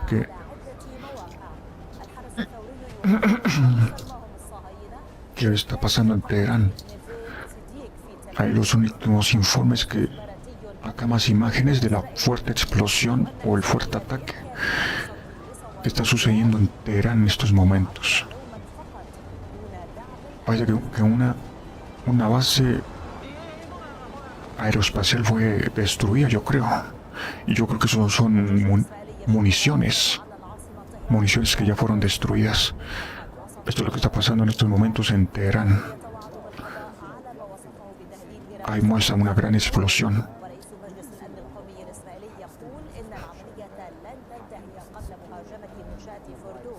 Al parecer el complejo de producción de misiles Kohir al sureste de Teherán fue alcanzado por un ataque israelí esta noche, provocando un gran incendio. Y efectivamente fue destruido un almacén de misiles. Un almacén de misiles fue destruido. Ahí está la información de que Donald Trump va a participar en el conflicto contra Irán.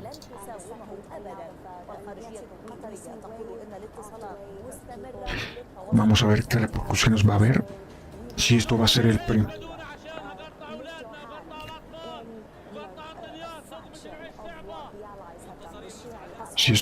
principio del fin del régimen de Irán, o se va a recrudecer el conflicto en el Medio Oriente, como lo que está pasando en Gaza, que el conflicto en Gaza no ha terminado. Hay cruentos bombardeos, a pesar de que jamás haya sido desmantelado, pero todavía se están produciendo combates que no puedo mostrar, obviamente, por tema de censura, no imágenes fuertes. Y entonces aquí la televisora CNN también está avisando de lo que puede pasar en las próximas horas.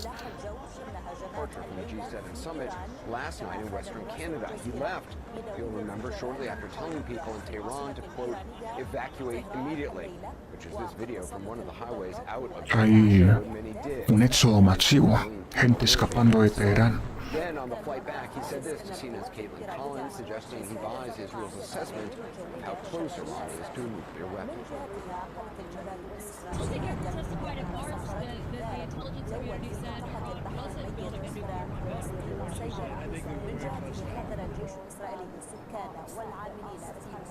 Well, just to remind you, here is what DNI Tulsi Gabbard said in March.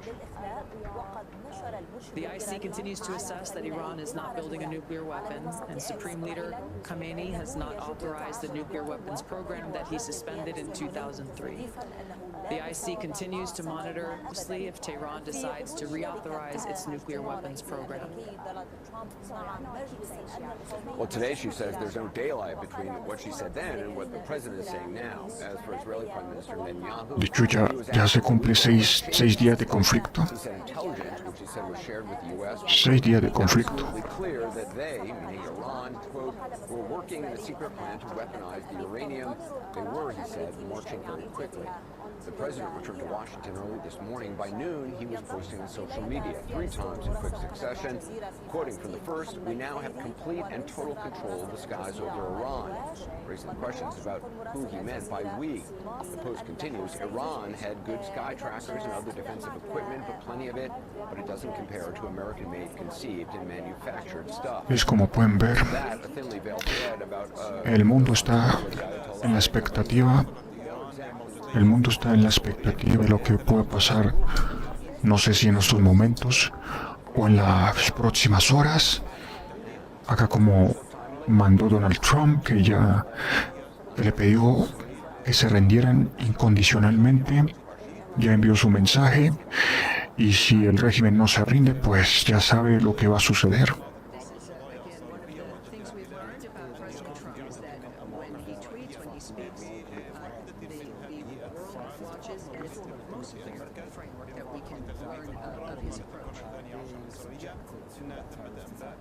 A short time later, after speaking by phone with Prime Minister Netanyahu, the president met with members of the National Security Council. And though we don't know yet what he said, 2 officials in the discussions on the subject tell us he is growing increasingly warm to the idea of using people assets to strike Iranian nuclear facilities. Incluso hay más.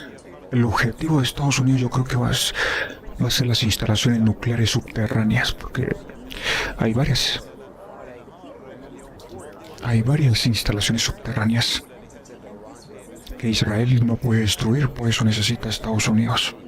Y se cree que en esas instalaciones ya estén fabricando, no sé si armas nucleares.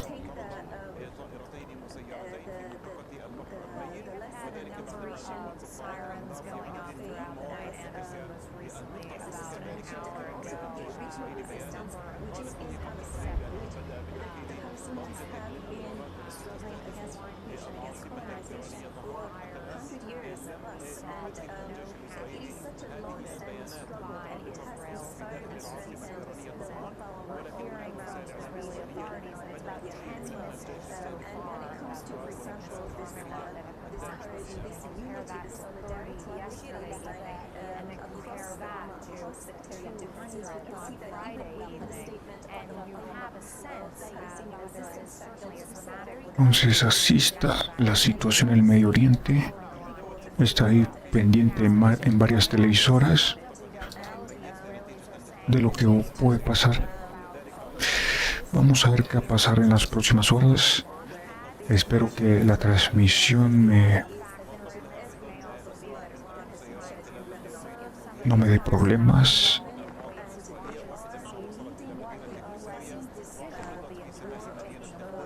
Según acá, se va a la ruina.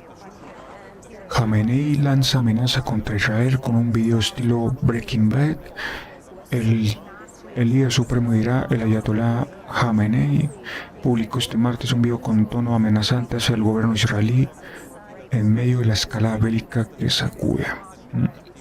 ¿Quién sabe quién va a terminar muerto? Según Estados Unidos ya lo tienen ubicado, solo que no han querido matarlo. Pero en cualquier momento pueden tomar la decisión de eliminarlo. General Mills ha anunciado que eliminará todos los colorantes artificiales. En esto de la línea de producción de los colorantes artificiales, así de los alimentos. Vaya, una gran noticia. Colorantes artificiales se van a eliminar de todos los alimentos procesados, obviamente. Acá otra nueva video de las explosiones en Teherán. Una gran explosión en Teherán. Acá nuevas imágenes.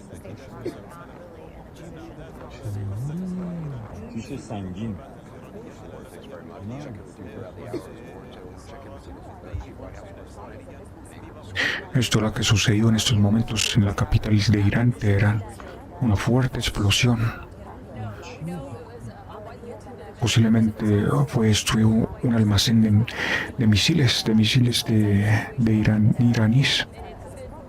Fueron destruidos. Israel continúa bombardeando.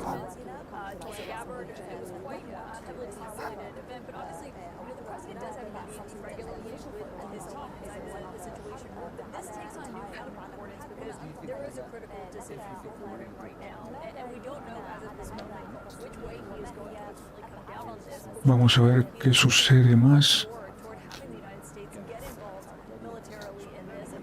De hecho, está en tendencias Oriente Medio.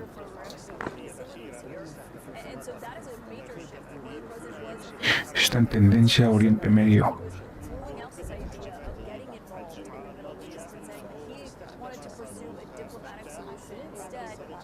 Acá muestra en este medio que la paciencia, la advertencia de Trump, nuestra paciencia se está agotando, le dice a Irán.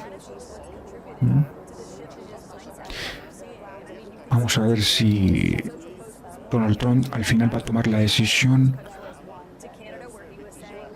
de atacar Irán, las instalaciones nucleares prácticamente. Aunque se dice que ya se ha tomado esa decisión, por eso no ha habido anuncios públicos, todo va a ser en absoluta reserva. Todo va a ser en absoluta reserva. Así que esto es lo último en información. Veremos qué va a pasar. En las próximas horas veremos qué va a pasar. Así que los mantendré informados con cualquier acontecimiento que suceda de última hora. Y ahí continúen con la transmisión en vivo desde varios puntos de Israel. Y también informaré lo que sucede también en la capital de Irán.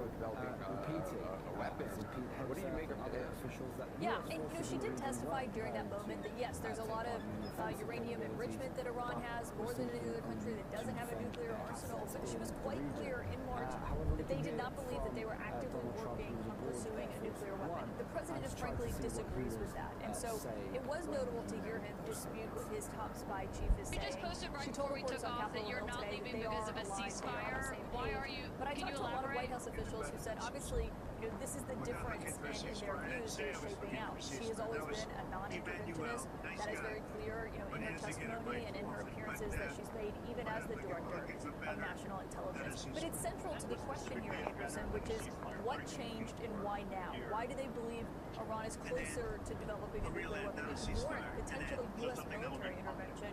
And obviously, you see the Prime Minister of Israel defend that, and there's a question of whether or not that is a similar justification that the President uses. Thanks very much. We'll see you at the top. Interesting side note. Tomorrow, the President is scheduled to have lunch with the Chief of Army Staff of Iran's neighbors, Pakistan, which is itself, of course, a nuclear weapon state. Washington Mark Mazzetti and Politico White House Bureau Chief Dasha Burns. Mark, based on your reporting, how aligned or not have President Trump's policy and Netanyahu been on Iran in the weeks leading up to Israel's airstrike, and what's changed in recent days, particularly it seems in the past 24 hours? Well, they weren't really aligned for weeks and months. Back in April, Netanyahu was pushing similarly for a strike. Again, as you know, Anderson, Netanyahu's been pushing for years for the United States to join Israel in a strike against Iran. Trump kind of beat this back. But then in late May, American intelligence agencies picked up what they thought was indisputable intel that Israel was about to do this, and they were about to do it without the United States. And I think what's important to point out is that Netanyahu, since last fall, has felt very emboldened to go after Iran because he no longer has a Hezbollah threat of retaliation from Lebanon. Israel has hit Iranian air defenses, and the Iranian missile capabilities have shown themselves over the last year to be weaker than expected. So an emboldened Netanyahu meant that he could push Trump and even do an operation on his own with the hope that by starting it, he could bring Trump in, bring the United States in to kind of finish the job. And that's kind of where we are right now about whether the United States gets directly involved, especially with the Fordo bunker and other difficult targets. I've been wondering how much the Trump administration is influenced by the weakness, the historic weakness of the Iran regime because of the prior Israeli efforts against Hezbollah, because of the decimation of Hamas, the change in leadership in Syria. According to your reporting, the president took notice of all the credit the Israeli government is getting on Fox News. Is that right? Yes, right. So Friday morning after the Israeli strikes, President Trump was watching Fox News and sort of seeing all the credit Israel was getting for what seemed like a pretty clean and successful, at least first day of the operation. And Trump started calling around and sort of saying how much the U.S. actually behind the scenes was involved. Now that's one thing, right, to say that. The other thing is to then get directly militarily involved with American lives on the line, which is what he's now pondering with direct U.S.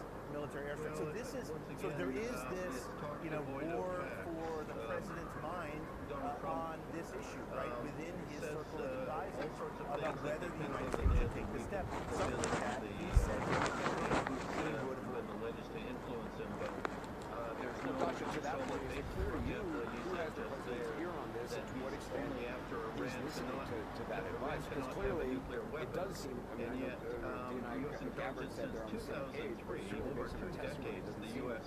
intelligence agencies have been brushed aside explicitly saying that Iran does not have a nuclear weapon and is not working towards a nuclear weapon. So what's his again is off base there. Just a few months ago, his director of national intelligence, Tulsi Gabbard, again confirmed that Iran does not have a nuclear weapon and is not working towards a nuclear weapon. So, the problem is that whether it's regarding the situation in Ukraine or regarding the conflict between Iran and Israel, there's no solid basis, and Donald Trump kind of goes where the political winds are blowing, where his donors are pushing him, and unfortunately his donors and Israel has an enormous influence on him, and we're seeing this in his, I think he's trying to avoid a direct U.S. involvement. The time is, we're in a situation now where he's saying that if any U.S. troops, and of course there are dozens of U.S. military bases in West Asia, he's saying that if any of them are attacked, that's going to open the doors, the floodgates to U.S. attacks on Iran. Well, of course, that's an invitation to Israel or essentially kind of outmaneuvered or just maneuvered into this by Benjamin Netanyahu? Because certainly he was planning on having further negotiations, and then Israel launched this strike, and now the U.S. position seems like it's about to change. Here's what I know from sources. He wanted a diplomatic solution. He felt like he could use some art of the deal tactics to make it happen, and he wanted more time. He did not want Netanyahu to strike when he did, but then he did, and then his hands were a little bit tied, and now the options on the table are different than what they were even a few days ago. Even over the weekend, there was conversation about some of the rhetorical threats that the president was posting being more threats to bring Iran to the table, see if he could call their bluff, vice versa. But now it feels like the White House is seeing that the diplomacy might not be possible anymore at this point, given the individual constraint right now. Thank you very much. I appreciate that. Both your reporting very much. There's a lot to get to throughout this hour. Coming up next, let's see, I want to go to, we're going to have more reports from the region, but I want to bring in Senator Chris Murphy. Air defense is in action a short time ago in Tehran, as we showed you. The Israeli Air Force says strikes on the Iranian capital are underway. Senator Chris Murphy is joining us now. Senator Murphy, where do you stand on where the U.S. is now and what may happen? It seems like to a lot of people who previously, I think what you heard in our reporting just now, there is an indication illustration of how weak the U.S. hand is. Clearly, President Trump did not want Israel to take this action. We were literally in the middle of trying to find a diplomatic solution. The United States had enormous leverage, and Donald Trump is so weak in the Middle East that the Israelis essentially ran over him. And now we are speeding towards a war in the Middle East that the American people don't want. The fact of the matter is, there was a diplomatic path, and there potentially still could be a diplomatic path. But anyone who is cheerleading the United States in a war with Iran has very quickly forgotten the disasters of the Iraq War and the Afghanistan War, where there were early tactical successes, but it became a quagmire. It ultimately got thousands of Americans killed, created insurgencies against U.S. interests and against our allies in the region. So I do not think there's support in this country for the United States to go to war again in the Middle East. And I would remind the President that he can't take any offensive action against Iran without coming to Congress first. He has no leeway. The Constitution requires him to get an authorization of military force from Congress. I don't think that he'll get that authorization from this Congress because there is opposition on both the Republican and Democratic sides to the United States getting dragged into another potentially disastrous conflict in the Middle East. How worried are you that Netanyahu is maybe not just out for trying to eliminate the Iranian nuclear program, but regime change? And obviously the history of, what the U.S. has tried to do in terms of regime change both in Iraq, Afghanistan, and elsewhere has always had unintended consequences. Well, that's exactly right. And whether or not Israel says that its intent is regime change, the nature of these strikes prompts the potential that this government will fall and potentially replaced by an even more dangerous regime. So this is a really dangerous business to get into. And once again, we should be making decisions based on what's good for U.S. national security. We do not have any obligation to follow an Israeli decision that likely has more to do with protecting Netanyahu's own political situation back home than it does with protecting U.S. national security interests. So this regime in Tehran is dangerous. It's dangerous to Israel, it's dangerous to the United States, but there are potential follow-on terrorist regimes that could be even more cataclysmic for our interests. We just have to have our eyes wide open as to the mess that we could create. So what do you think the administration should do? Do you think they should use the weapons that only the U.S. has to try to take out this oil facility, or do you think that's a mistake? I think that's a mistake. I don't think the United States should get involved in another war in the Middle East, and we should just be very clear that there is a limited amount that we can do, even with air power here. Our forces in the region are very exposed. We don't obviously need to talk about classified information, but it is open source reporting that we don't have adequate protection on many of our forces in the region. And so right now, Iran has not decided to strike at U.S. forces in the region. That calculus absolutely changes if the United States ends up getting directly involved. You were talking about putting some significant U.S. assets at risk and drawing the United States much more deeply into a war that may not be simply about air assets. We might ultimately have to commit land forces if a dozen or 2 dozen American soldiers get killed in the region. And again, that is not anything that the American people are asking for. Donald Trump made a promise when he ran for office that he was going to get the United States out of wars, not get the United States into a new war in the Middle East, which the United States participated in the Israeli air campaign may end up doing.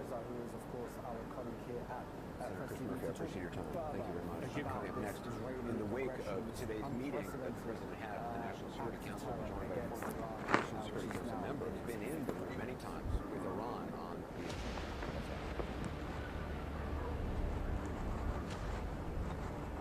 I'm very pleased to announce live aid. It seemed hair-brained scheme. It seemed like this could never happen. Something went dark that night. That's still with us. Live aid. Rock and roll took on the world. July 13th on CNN. Nobody's born with grit. It's something you build over time.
this is your car.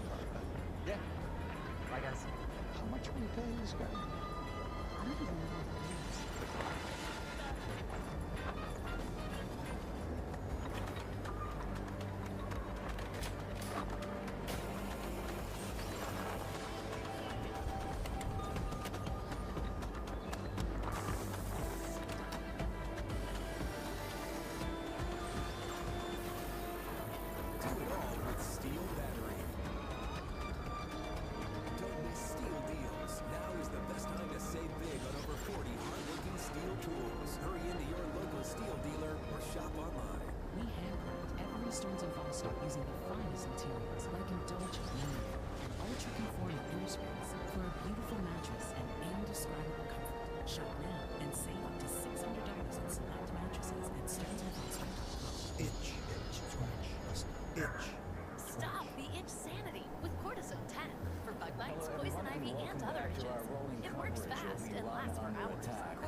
Unprovoked active aggression against the Islamic Republic of Iran and the Iranian response. Joining me for that discussion for the next half hour, Rick Sterling is a journalist joining us all the way from San Francisco Bay Area in the United States. And here in the studio, Akib Mahmoud, political analyst. Gentlemen, thank you for being with us.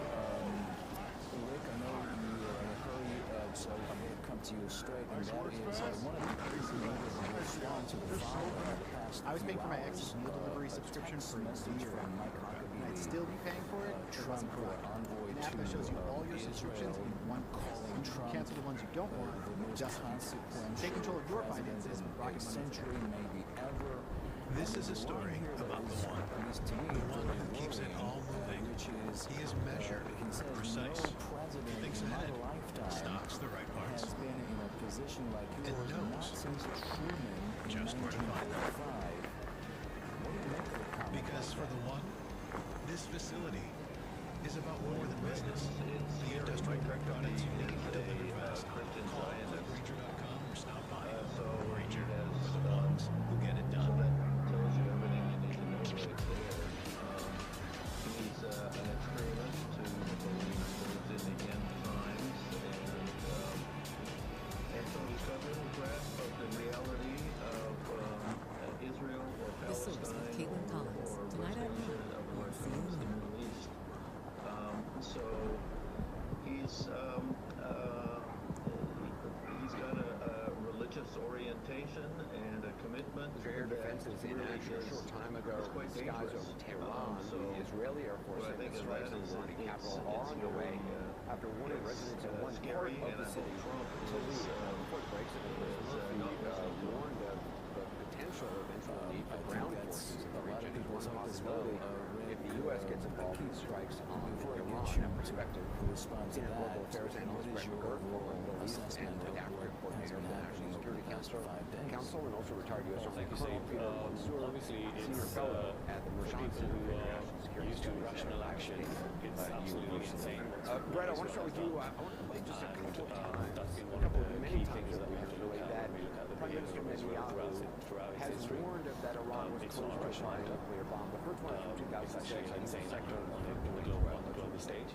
So, you know, it's not, it's a surprise that they went in so hard, and I think they went in on a gamble to try and get the United States to act on his behalf without actually coordinating, and I think maybe that's now paying off to some extent with the latest tweets and messages like the one that you just read out. Enrichment rates They will finish the medium enrichment Israeli Prime Minister has and move on to the final looking for decades. Yeah. From there, it's only a few months, possibly a few weeks, before they get enough enriched uranium attack Iran for the first and get the United States to come and defend Israel because they know that on their own. There's certainly a lot of people who are suspicious of Netanyahu's motivations, potential motivations, domestic, political motivations, legacy motivations to do this. We saw the U.S. was going to have more negotiations between Iran and the United States.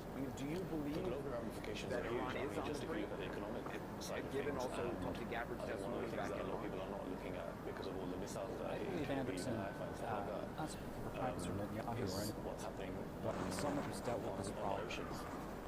money in this nuclear program has these advanced centrifuges and stockpiles of highly enriched uranium that has no conceivable civilian use. And the IAEA, which is no axe to grind, issued a report last week that found Iran to be in egregious violation of their non-proliferation obligations. And then 19 countries found them in violation of non-proliferation commitments for the first time in 20 years. When this all broke, Anderson, 5 minutes ago, we were talking about Hora. That was the truck unit. It was immediately consumed. The Israelis could not get it on their own, and that's where we are. And in Hora, this underground facility, Iran has 10 cascades of the highly advanced IR-6 centrifuges enriching to 60% uranium. It's a serious problem. I've dealt with it. I am not saying that if I was working on this issue, this might not be where we want to be. We want to try to get a deal, but we are where we are. And I believe very strongly, and I know the president was briefed today on the military option. And I have to say, I saw Senator Murphy on there. It's a viable military option. That doesn't mean it's advisable. So that is working. Colonel, I mean, Iran is historically weakened right now. Hamas, Hezbollah, the change of regime in Syria. How much should that play into my next question, which is about whether to directly strike or not? Trump has been saying well, the question is, if not now, when? If Iran wasn't close to a nuclear weapon leading into this conflict, we will get there as soon as he can, exiting this conflict, having been attacked in a serious way by Israel. So if the United States is going to get involved, if we're going to actually destroy the Iranian nuclear program, now is the time to do it, when Israel has achieved air superiority over Iran, allowing U.S. aircraft to fly with much less danger as they strike their targets. You know, this deep ordnance penetrator that's required to take out the mountain on which the Fordo facility is located, it requires a hefty platform to carry it, and that makes it vulnerable to air defense systems. So with those out of the way, now is the time to strike if the president decides to do so. Brett, my understanding is with this bunker buster, it's not just one thing that's dropped. It would have to be largely kind of in the same spot. And just the same as this attack. I also heard one analyst say that even then, there might be a requirement that Israel's forces and inspect and get material out there. Is that how do you see what was decided? Specific ordinance, 30,000-pound ordinance, is almost designed for a specific mission. It's been trained on. The plan has been refined, including just over the last 2 years. It's a very viable plan. Pete just made a very important point. There are two main risks to this plan. One is the air defense. The air defense is not there. So we can hover over the site and make sure that it's destroyed. I think the military has put out the U.S. The second, there's a risk of Hezbollah missiles. That's also I would say an important thing, Anderson. This is really critical. If we were going to do this, you obviously have to manage and mitigate risk. We also need alignment with the Israelis. I have concern about mission being. We've talked about this in the past. If the president has made this decision, he has to speak with Prime Minister Netanyahu and say, look, we're prepared to do this, and then we have a clear exit. We're destroying the nuclear facilities, the missile facilities, and that's it. We're not going for regime change. I think we have a very clear limitation of the objective. So you want to manage risk, you want to have clear alignment with the Israelis is critical, and in the timing. The question here, last time we were talking about coercive diplomacy. Today, the president said the unconditional surrender is the president open to diplomacy. There's a lot of discussions going on in Egypt. Cameron is talking to everybody. It's unclear to me whether Iran is still resistance. I might give the Iranians one more chance to take the deals on the table, which can solve this issue diplomatically. But it looks like now we are moving everything in place to get ready for a strike. Changed very much to Benjamin Netanyahu's liking, and the only country that's left is Iran. Thank you, Brett. Coming up next up, closer look at how far he wants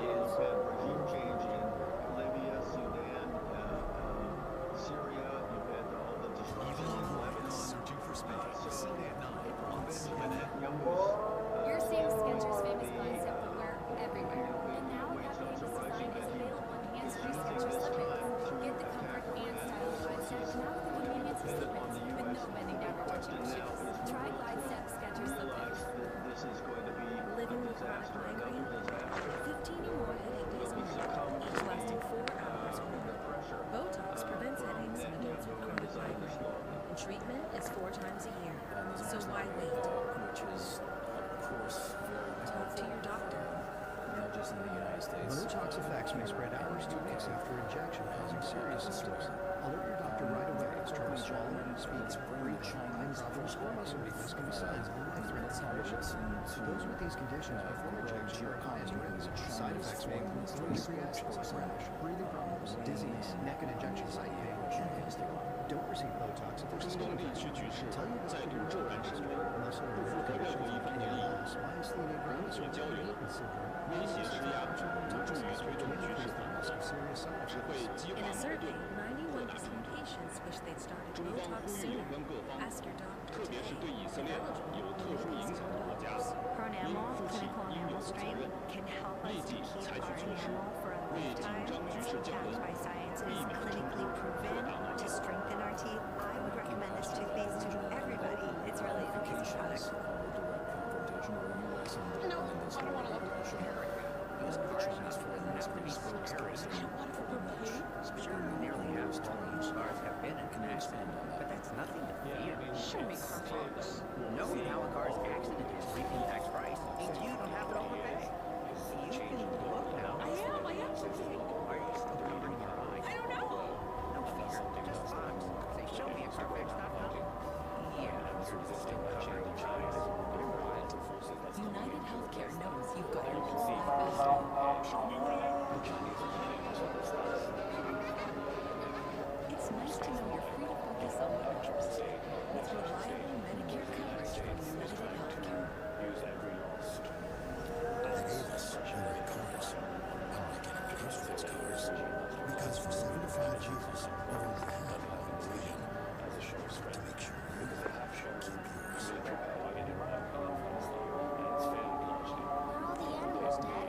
No kiddo, just another day.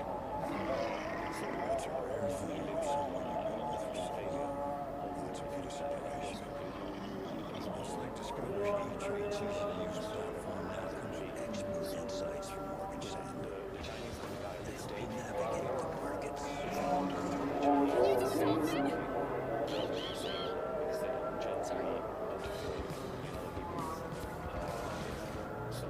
This is a keepsake spring. This is actually a photo from my wedding. I'm Adam Weiss, founder and CEO of Keepsake, a mobile app that makes it easy to have your photos printed, framed, and shipped to your doorstep. Just choose a photo that you love. You can preview it in over 100 frames, and in a couple of days, you can receive your photo in a beautiful handmade frame. So if you've got a special photo on your phone, install the free Keepsake app. You'll have a chance to frame each.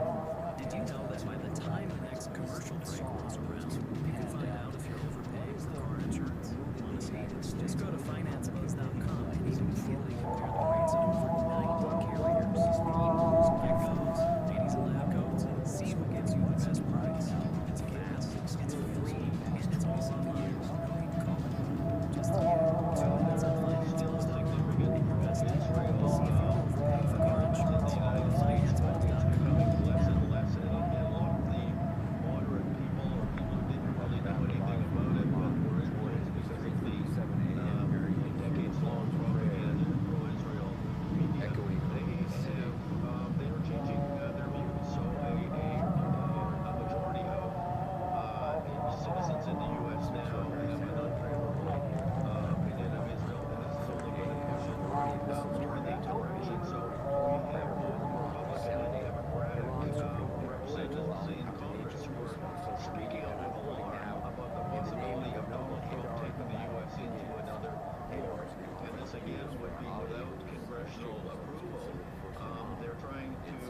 They're insisting right now. Meantime, the Pentagon is mobilizing assets in regions in the coming days on a war-powers resolution, which would a lot of people against the U.S.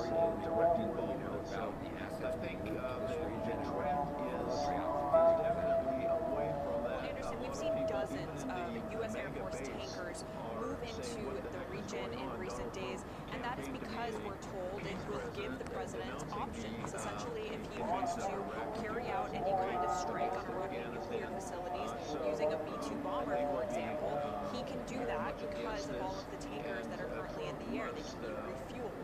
And in addition to that, it also gives the president the option of helping the Israeli military carry out strikes on Iran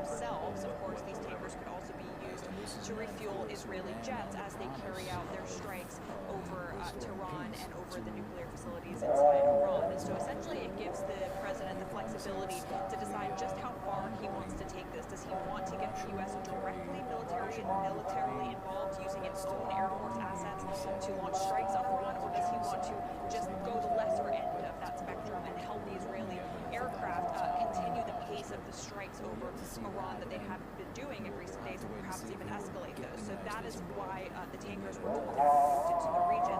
And of course, as you mentioned, the U.S. has deployed the Nimitz aircraft carrier to the Central Command Area of Responsibility. It joins the USS Carl Vinson, another aircraft carrier that is still there. It's unclear how long they're going to overlap, but of course, the aircraft carriers provide a tremendous amount of hardware and firepower that can be used in both offensive operations as well as, of course, defensively, as many of the destroyers have been as well, helping to intercept some of those Iranian missiles that have been incoming into Israel.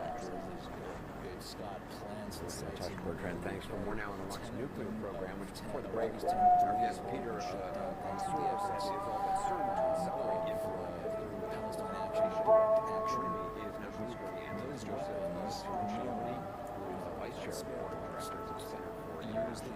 Thanks so much for being with us. How hard is it to know with any certainty how close Iran is to getting nuclear weapons targeting systems that are being manufactured on the UK soil and shipped to Israel or elsewhere, eventually ending in the hands of the Israeli military uranium enriched to 60% that they can quickly put back into those centrifuges at Bordeaux or elsewhere and turn into bomb range, 90% uranium, and they would have enough for the cores of about 10 bombs. That we know. What we don't know is how skilled they are in turning that uranium into metal. That's what you need to forge it into the European Union and the USA. Would that take them weeks or months? We just don't know. Do they have a workable bomb design that they can then fashion into a deliverable device? Because of those uncertainties, the U.S. intelligence agencies always estimate that it would take Iran between 1 to 2 years to build a nuclear weapon. But they now have the hardest part done. They have enough of the material to do that, let's say, in days. And then we're playing with guessing about how long they could do it.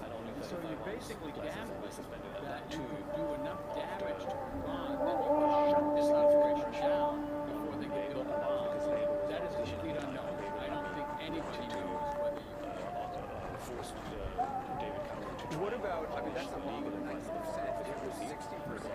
Which is what they have already. Can you fashion crude devices? Because I guess my question is, if Iran feels they have no other way to do it, the back is against the wall, they feel it's just a name change and a peninsula change like it's like over time, basically, because they are so blind to do they fashion some sort of crude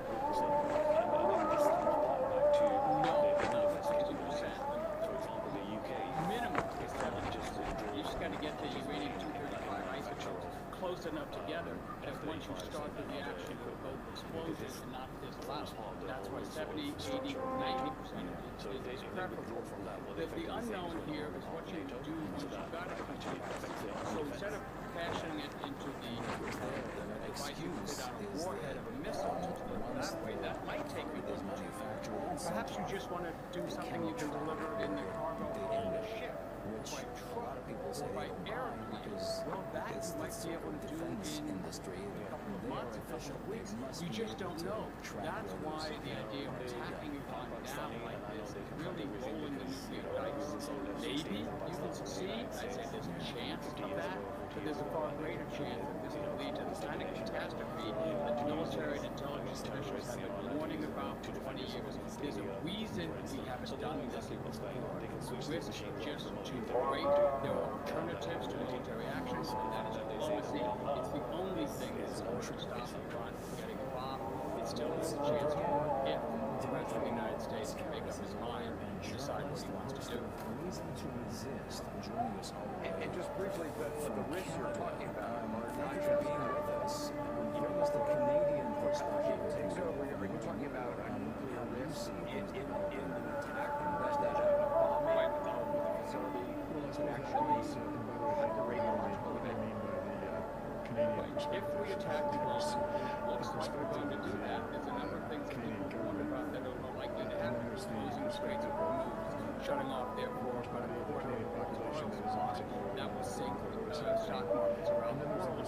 Could throw us into a global recession. The U.S. bases in the area are going to be attacked. U.S. missiles are going to start attacking sites, perhaps throughout the Middle East where U.S. forces are involved. The Quds force could start attacking U.S. and Israeli interests outside the region.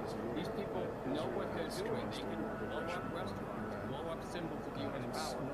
All kinds of things can start to break out at this point. And then at the top of that list of unknowns is that Iran coming down to the pass and then it is smuggled into a port of the European ally or the United States itself and threaten to detonate it in the U.S. interception attacks. Or you can do a nuclear test to just show us that that's what we do then.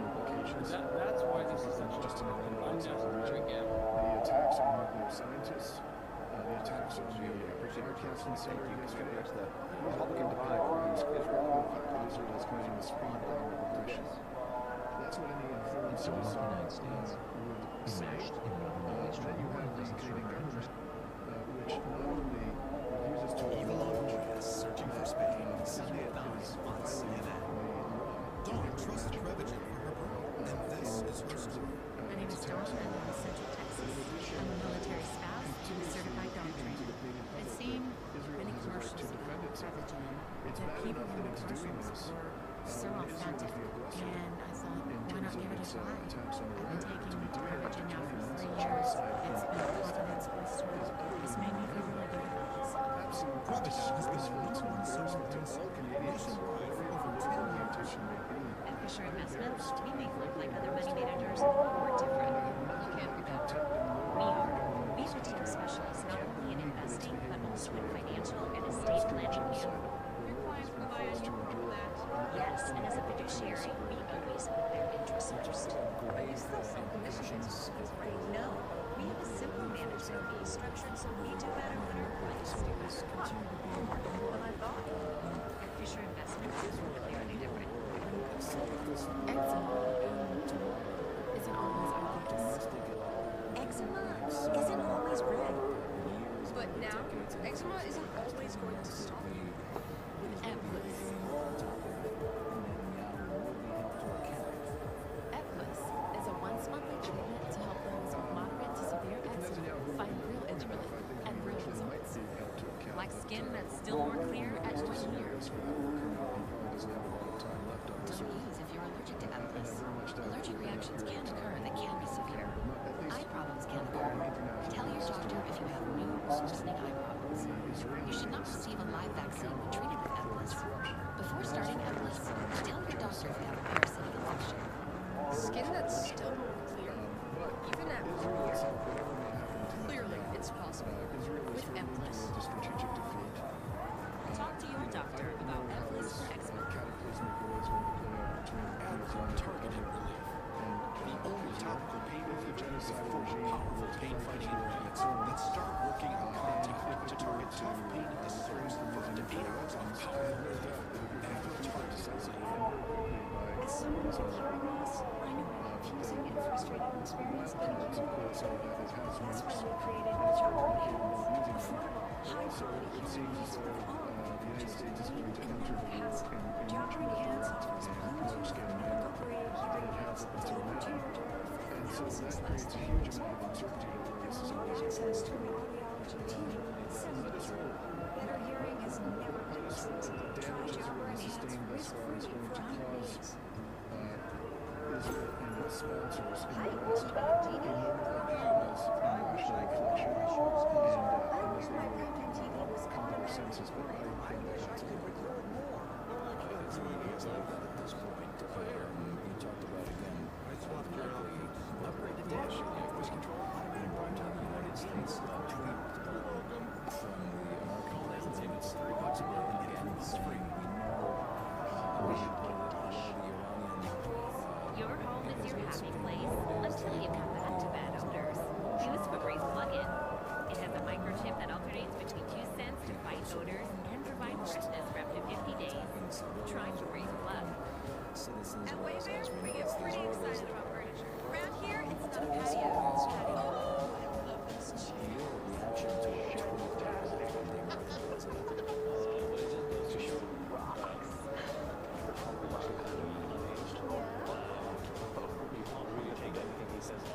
Girl, you nailed it!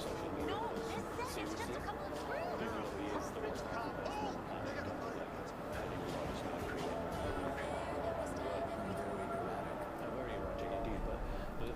Now the divide on so much variety already in this short period of time since the United States has taken dimensional allies to abandon Tucker Carlson and stop the genocide in Gaza. My interests are the same. The United States is pretty matched in modern history. So it doesn't serve our interests in policing the end of America.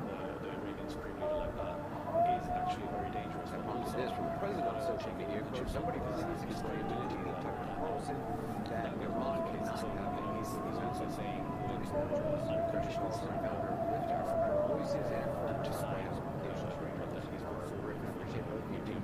With those, Alyssa, how do you square the president's past reluctance to get involved in any conflict, or just get a hand on with the prospect what he might do? He's the next he's going to ask for Iran to Listen, Trump's actually been pretty consistent on Iran. He's always said they cannot have a nuclear weapon. In his first term, he supported the maximum pressure campaign. And many voices like Tucker Carlson, like his director of national intelligence, Tulsi Gabbard, actually opposed the strike killing Hassan Soleimani in his first term.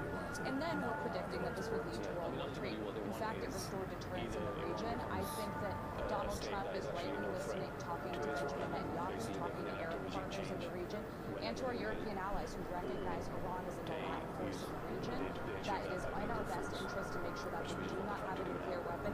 And he's going to win with his base in this. I'm sorry, but nobody's a stronger hold on his base than Donald Trump himself. Let's go back to Canada. Yeah, question to that one, Congressman. Does this European Dimitri represent the question of the sought peace through normalization agenda?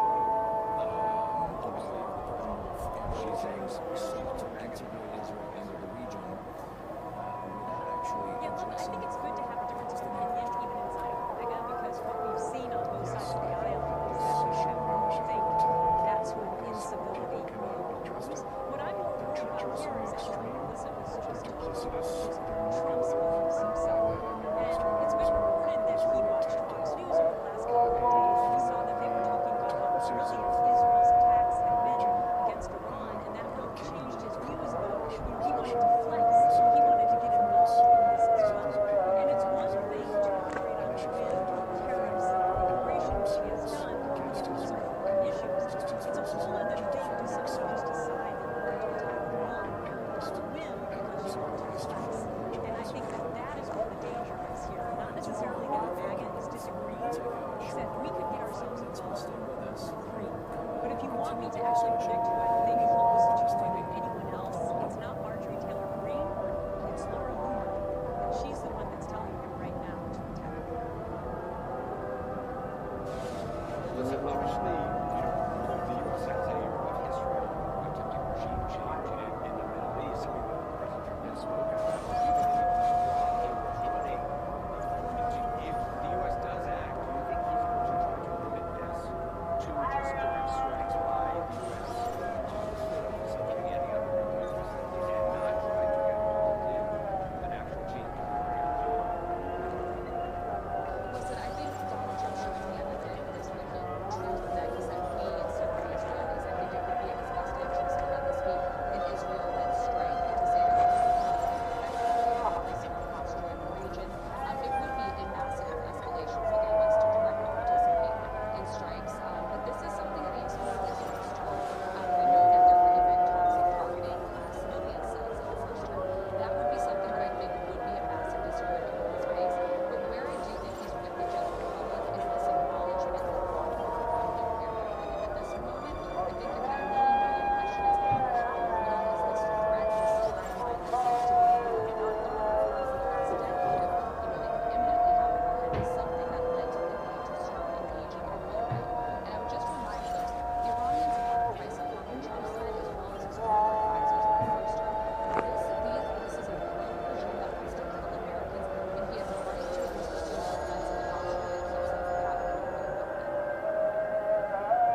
Source with Caitlin Collins. Next on CNN.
Every day, allergens invade your sinuses, causing congestion and drags you down.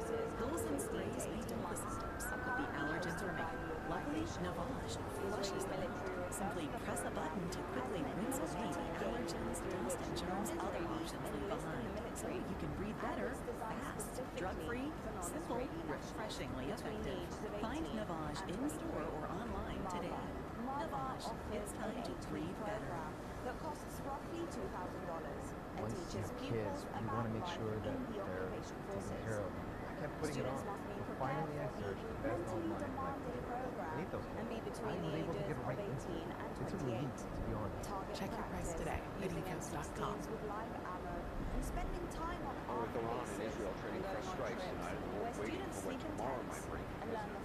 Check back in on the latest from inside Israel, where we are heading this morning. Senior Joe Diamond is in Tel Aviv for us. Were you actually, you were actually at an idea of command center in the last Russians came in? serves as the primary training location. That's right, Anderson. We're with the Israeli military's elite search and rescue unit, and as those barrages came in, we were in the command center with them as they are getting all of these different inputs on the latest barrages of ballistic missiles. There were 2 overnight here. There were several falls, strikes that they actually were able to identify, but quickly, within minutes, as they were getting all these different data points, they realized that none of them were to any residential buildings. Most of them fell in open areas. One hit a car park in Tel Aviv. And the reason why we are seeing fewer of these missiles missiles actually getting through Israel's air defenses, according to Israeli military officials, is because they say that they are damaging those Iranian ballistic missile launchers inside of Iran, and that is degrading the Iranians' capability to fire large barrages of missiles, and fewer of them then getting through those air defenses. This well-known organization Jeremy Diamond, thanks so much. We'll continue to follow it. The news continues to source from Cable Company starts 2 weeks working at Israeli military bases. It's believed to bring in around 4,000. Tonight, the White House, President Trump is weighing a U.S. military strike on Iran, a decision that is a consequential one that is also dividing his MAGA base. I'm Caitlin Collins, and this is The Source. Offers the chance for volunteers to work in IOF warehouses, cleaning military hardware, and also in hospitals.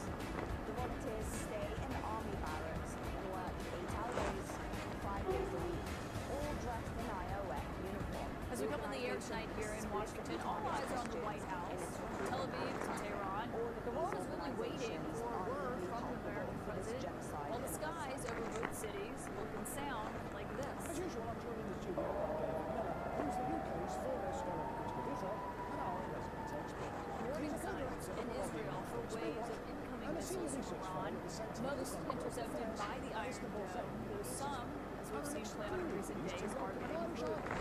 There are also new explosions in Tehran as Israel is warning an entire district of that city to evacuate tonight. Our sources are telling us that the White House, President Trump is weighing using U.S. aircraft and bombs to strike Iran's nuclear facilities. A senior Israeli official says they're also waiting to learn whether or not the president is going to help them achieve their goal of destroying Iran's nuclear program. The president huddled with his national security team in the Situation Room for over an hour today on this very issue. You can see generals and cabinet secretaries entering and then leaving the White House complex throughout the day. As the White House confirmed that also behind the scenes, the president was on the phone with the Israeli Prime Minister, Netanyahu, though neither the administration nor Israel offered a readout of what was said. We didn't see the president in front of the cameras today, but when we questioned him overnight about where he stood on Iran, this is what he told us on Air Force One. Let me negotiate. I told him to do the deal. They should have done the deal. The cities that would work with these lost a lot of people. They should have done the deal. I told them to do the deal.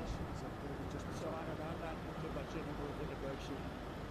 Yeah, but the president took his social before a meeting in the Situation Room today where he wrote this, quote, "We now have complete and total control of the skies over Iran." The key word there is the first one, we.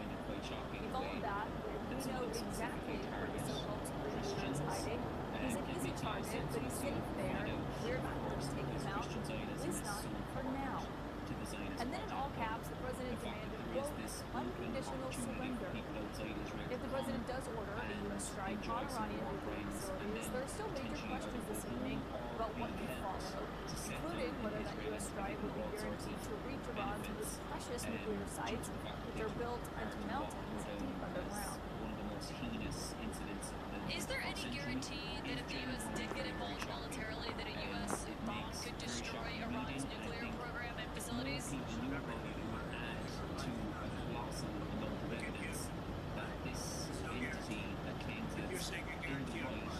think if the U.S. got involved militarily, it would actually wipe out Iran's nuclear program, or where's your assessment of that?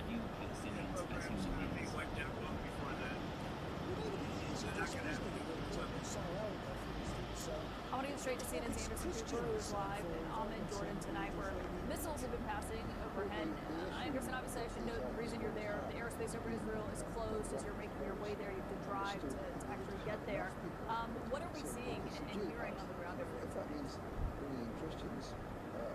I think a lot of people in this region are just waiting and watching to see what President Trump decides, what the U.S. decides to do. I mean, that is the story of this night. And we have seen this, back and forth in the garages, some incoming to Tel Aviv.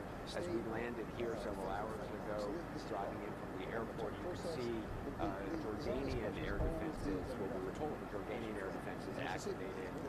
Couldn't see interceptions, but we did see the air defenses activated in the skies over us. And then around the same time, we saw the skies over Tel Aviv interceptors as well. The reports of significant damage there. Captivated Jeremy Diamond has just been, I was just talking to him,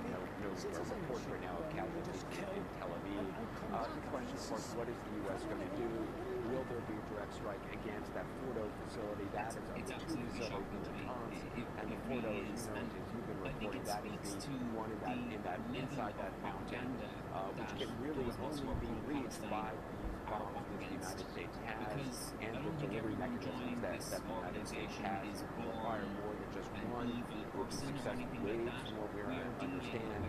There's a lot of questions tonight about, and no one seems to be for sure about what Donald Trump's going to decide to do. Yeah, and the Israelis, the officials there seem to be treading very carefully to not simply are pushing in the U.S. They very clearly want the United States to get involved here. Anderson, thank you. We'll check in with you as news warrants throughout the hour. And with that as the backdrop, I should note that here in Washington, there is a growing divide among the president's supporters about the question of a possible foreign invasion by the United States. Look at this remarkable exchange. We're going to play for you here. Republican Senator Ted Cruz and Tucker Carlson on this very issue. How many people live in Iran? I don't know the population at all. No, I don't know the population. You know the population that you should use to talk about. How many people live in Iran? Many people? Okay. Yeah, how could you not know that? I don't sit around memorizing population tables. Well, it's kind of relevant because you're calling for the overthrow of the government. Well, why is it relevant whether it's because 90 million or 80 million or 100 million? Why is that if you don't know anything about the country? I didn't say I don't know anything about the country. Most Jewish people, if they had the information, they are Persians and predominantly Shia. Okay, you don't know anything about Iran. Well, David, did you say that with about this soldier?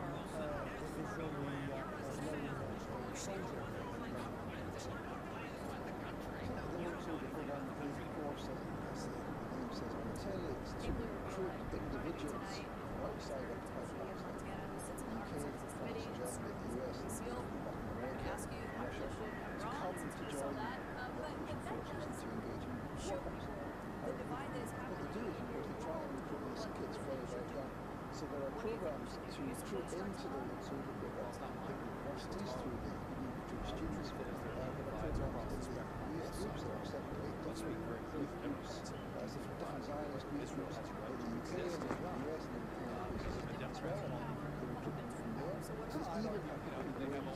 Volviendo con la transmisión en vivo de Última Hora, acá encontré una reciente publicación de la revista The Economist. No sé, interesante publicación. Nos muestra a este avión, al avión B-2 Spirit, el bombardero.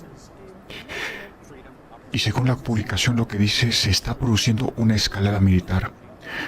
Fuentes internas afirman que en las próximas horas Estados Unidos estará en posición de atacar a Irán.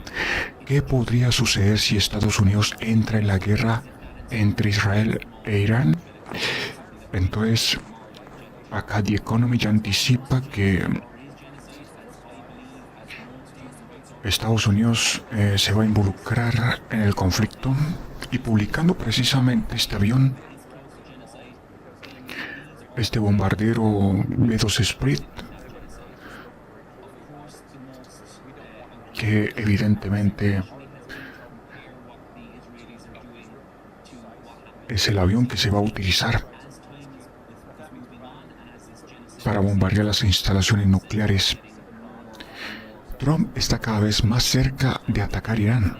Acá dice en esta publicación reciente de The Economist, el presidente exige rendición incondicional al régimen clerizal. La guerra entre Israel e Irán es dilema de política exterior más agudo hasta la fecha del turbulento segundo mandato de Donald Trump. ¿Debería Estados Unidos sumarse a los ataques de Israel contra la República Islámica? Hay mucho en juego. Las consecuencias de una acción militar son totalmente impredecibles y el movimiento político del presidente está dividido. Sin embargo, en un cambio radical, el presidente ahora señala que podría ayudar a Israel a destruir las instalaciones nucleares de Irán. El 17 de junio advirtió que nuestra paciencia se está agotando y exigió una rendición incondicional. Posteriormente, se reunió en la sala de situación con sus asesores de seguridad nacional. Se está produciendo una escalada militar. Fuentes internas afirman que en las próximas horas Estados Unidos está posicionando para atacar Irán. El portaaviones USG Nimitz se dirige al Golfo con un grupo de batalla, duplicando el número de portaaviones en la región. Un importante flujo de aviones cisterna en la Fuerza Aérea estadounidense vuela ahora a Oriente Medio. Entonces, así está la situación. The Economist ya anticipa que Estados Unidos se prepara para la guerra con Irán.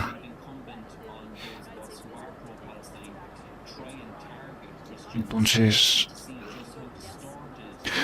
acá está la pregunta, y así está en esta imagen cómo está el mapa, el tráfico aéreo mundial en este momento.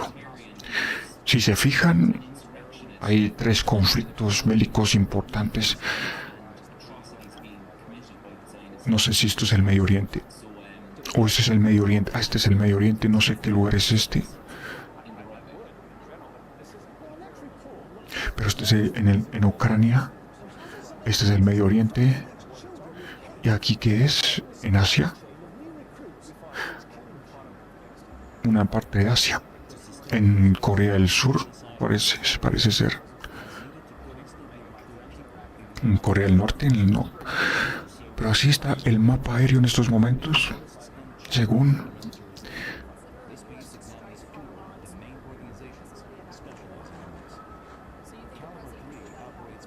Acá muestra.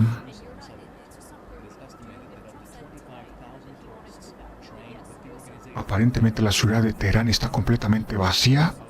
Pero no se escucha nada, pero tiene música.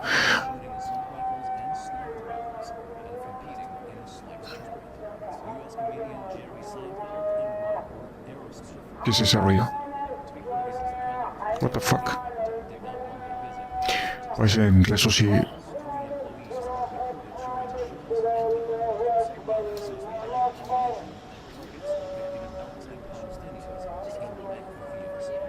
Eso parece cánticos árabes, no sé por qué se escuchan, no sé en qué transmisión.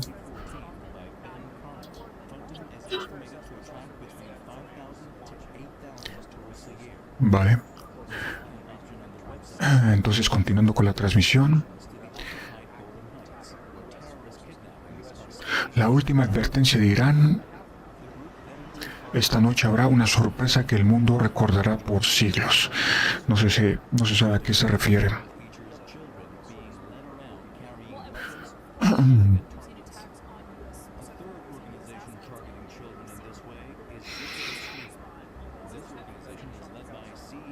Entonces, a ver qué va a suceder.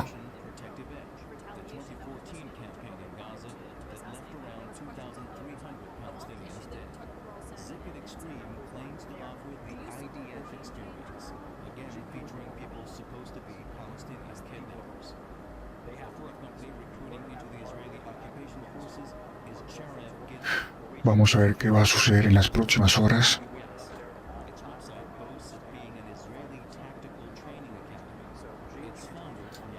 Esto fue hace 27 minutos. Irán ha preparado misiles y otros equipos militares para atacar bases estadounidenses en Oriente Medio. Si Estados Unidos se mete a la guerra de Israel contra el país, según funcionarios estadounidenses que han revisado informes de inteligencia, fuente del New York Times.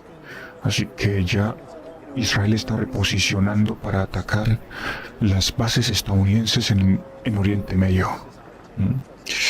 Es así está el panorama. Déjenme ver el mapa un momento. El mapa de Irán. Así está el Medio Oriente en estos momentos. Y como pueden ver, acá sí se produjeron movimientos o algo ha sucedido. En los últimos acá en Qatar. Esto fue hace 5 horas. del New York Times, citando a funcionarios estadounidenses, informó que las fuerzas estadounidenses han sido puestas en alerta máxima en las bases militares de toda la región, en Qatar, en Bahrein. También ha reposicionado todos los buques de la Armada de Estados Unidos desplegados en Bahrein, abandonan el puerto. Al menos un buque de combate y 4 buques de contramedidas de minas, así como un buque están en camino al área, están en máxima alerta.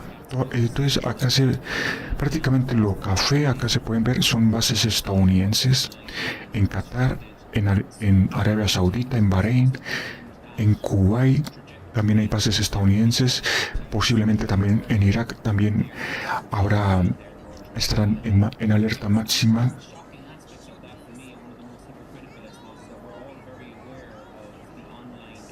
Entonces, así está la situación. El mapa conflictivo del Medio Oriente así está escalándose, en cualquier momento puede producirse. Y aquí está, creo que el despliegue de los aviones, esos aviones cisternas que ya están en rumbo, o ya quién sabe si ya llegaron al Medio Oriente.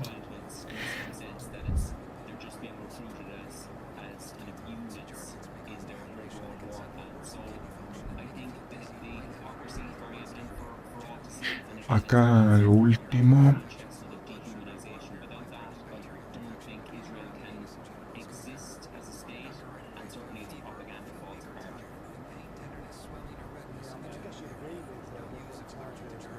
Esto fue hace 15 horas, por ahora no hay noticias recientes. Supongo que ya es 18 de junio allá en Israel o el Medio Oriente. Solo queda esperar qué va a pasar. Pero esto ya, The Economy ya lo anticipó, lo acaba de anticipar y ya avisa lo que se avecina. Trump está cada vez más cerca de atacar Irán. Y fíjense el avión que van a utilizar para este ataque. Veremos qué va a pasar en las próximas horas. Hay bastante incertidumbre y mucha inquietud de lo que puede pasar.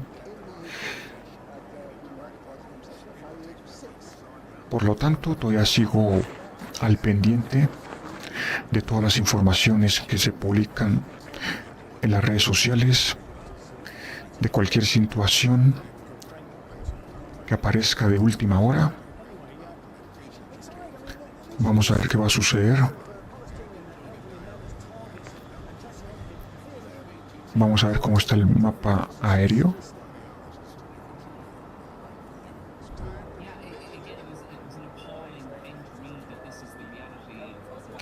Este es el mapa aéreo del Medio Oriente. Y todavía sí continúa el espacio cerrado del Medio Oriente.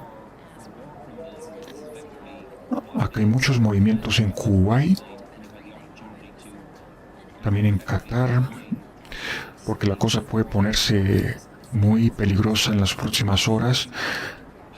Si Irán decide atacar las bases estadounidenses, pues se cerrará el espacio aéreo en Qatar, en Bahrein, en Kuwait, incluso en Arabia Saudita se cerrarán los espacios aéreos. Incluso lo peligroso de todo es que se puedan unir las milicias de Yemen, de Siria, de Irak. Quién sabe si Hezbollah se unirá a esto. Pero el caso es que el Medio Oriente está como escalándose y veremos qué repercusiones habrá con el ataque de Estados Unidos. Porque ya ahora sí oficialmente Estados Unidos va a atacar oficialmente a Irán. Eso ya es meterse a la guerra prácticamente. Y vamos a ver las rutas marítimas en caso tal de que se cierre el estrecho de Hormuz. También vamos a ver el tráfico marítimo de las aguas. Este es el tráfico marítimo Y vamos al Medio Oriente. Así está en este momento el estrecho Hormuz. Aparentemente todo está circulando normalmente, pero todo puede cambiar en las próximas horas. Todo puede cambiar en las próximas horas. Todo esto son buques, barcos. Si estos son barcos petroleros o barcos... Sí, son barcos petroleros de la India, de varios... En caso de estallar el conflicto y si Irán decide cerrar el estrecho Hormuz, esto se podría causar un bloqueo a nivel nunca antes visto, diría yo, que esto podría, incluso si también se unen los de Yemen, los hutíes, y decían también atacar los barcos y cerrar el estrecho, ya serían dos frentes aquí, cierran el estrecho Hormuz, cierran esto en la entrada del Mar Rojo. Entonces taparían estos dos y esto causaría una crisis importante. Así está aparentemente todo está normal. No se han presentado bloqueos o cosas así. Vamos a ver qué va a pasar en las próximas horas. Así que aquí en estos mapas está pendiente todo.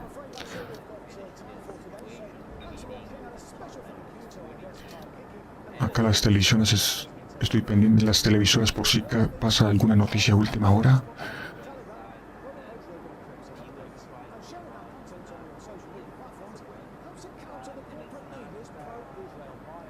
Acá dice que la Guardia Revolucionaria iraní afirma que el ataque con misiles de esta noche demuestra claramente su completo dominio sobre el espacio aéreo israelí.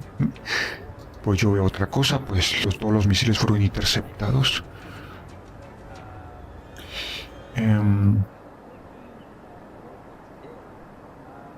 Hay que esperar, veremos qué sucede.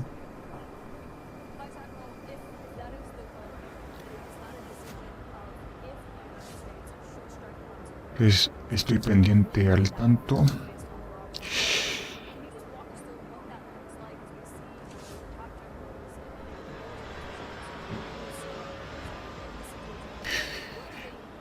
Y por el momento esta es la información. La última información, ya Irán está en tendencias. También ponemos en tendencia Irán de lo que pueda pasar en Irán en las próximas horas. Y bueno, los dejaré pendientes, continúen con la transmisión.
all in comfort and support, creating perfect posture for your back every time you sit down. Now features extra wide acupressure closed pads, as well as an extended height back panel, even more so, making it perfect for all body types. Also features a precision wing design that perfectly raises your back and spine with amazing ergonomic support. Feeling refreshed and energized even after sitting all day.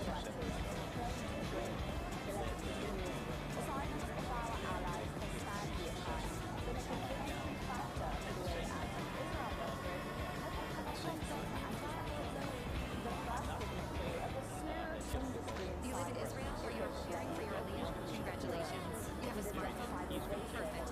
Download the Olam app for free and discover everything they have to offer. Booking medical and administrative appointments, bills paid, debt verification, instant translation, contractor recommendations, request tracking, and much more. And if you can't manage it on your own, our team speaks your language and assists you with all your procedures in Israel, starting from 199 shekels. Unlimited. Don't hesitate any longer. Download the app or contact us.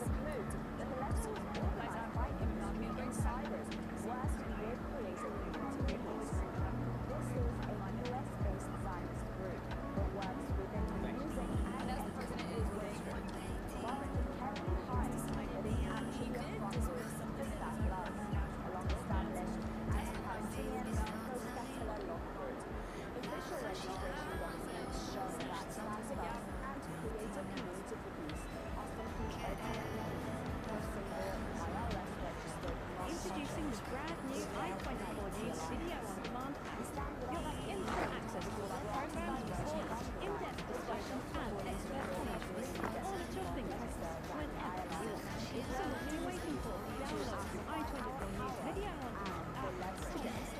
It is, in other words, a way to catch sport.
Nuclear infrastructure and high-ranking Iranian operatives. Scores of Tehran's 10 million residents have been met with major gridlock trying to escape. And those that have missed the boat are out of luck as gas stations are running on fumes. Countless others are lucky because more than 200 Russian embassy staff and artists were able to cross into Azerbaijan.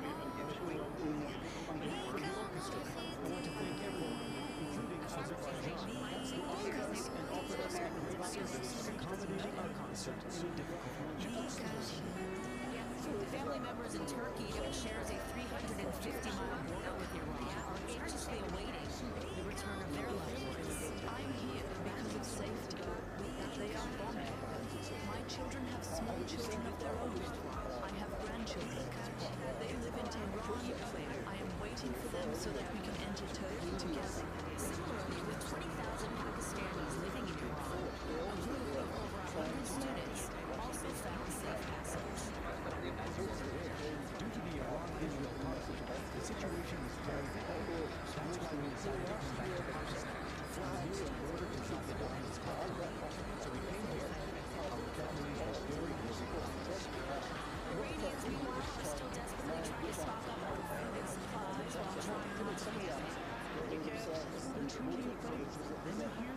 Israeli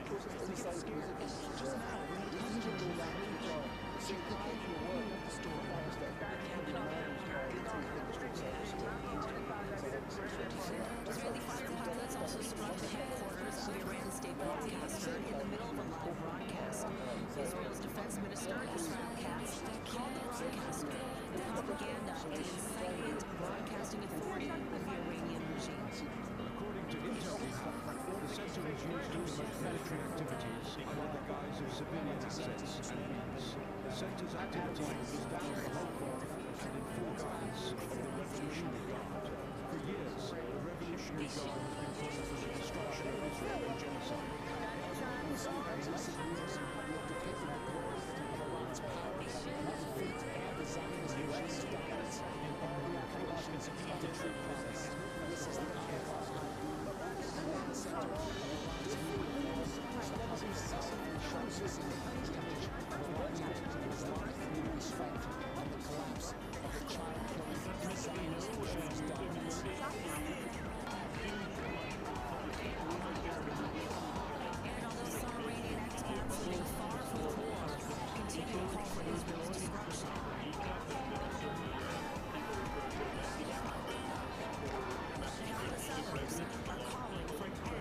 To the nearly 50 years between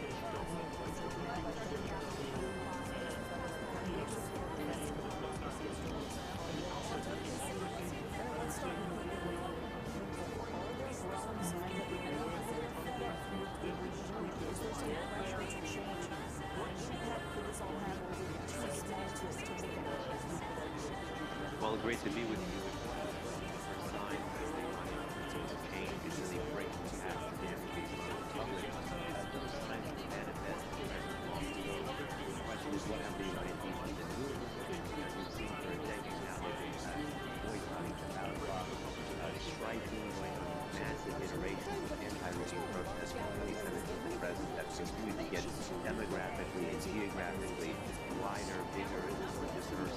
The Iranian people's differences with this regime should not be more manifest than it already is.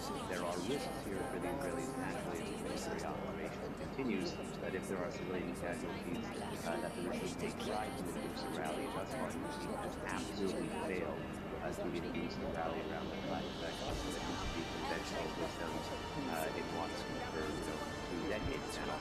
But given the chasm that exists in state and society, whatever prisms you use as an onion towards the government, that prism, whether it was pro-regime or anti-regime, is likely to be accelerated by the military operations of Israel against the Islamic Republic of Iran, which is military through the 13th.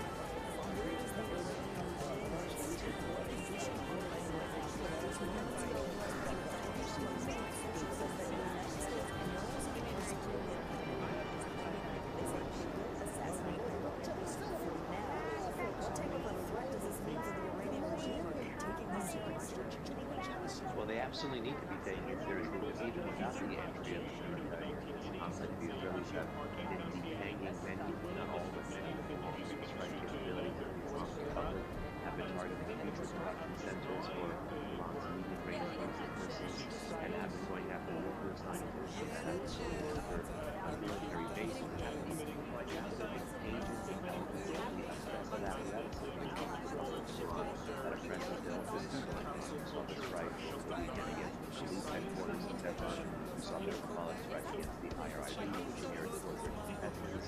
For so many years, the broadcasters of propaganda and practicing mechanisms for terrorism virtually in cyberspace against the labor on the people. This is, in my view, this recently read, this concept read by the president. This is him signaling to Khamenei, to his signaling that the only thing that can end Khamenei to death is not Trump. And that's why the president and the president never to try to force the Islamic Republic to take it. Otherwise, I think the president is pointing to the military operation.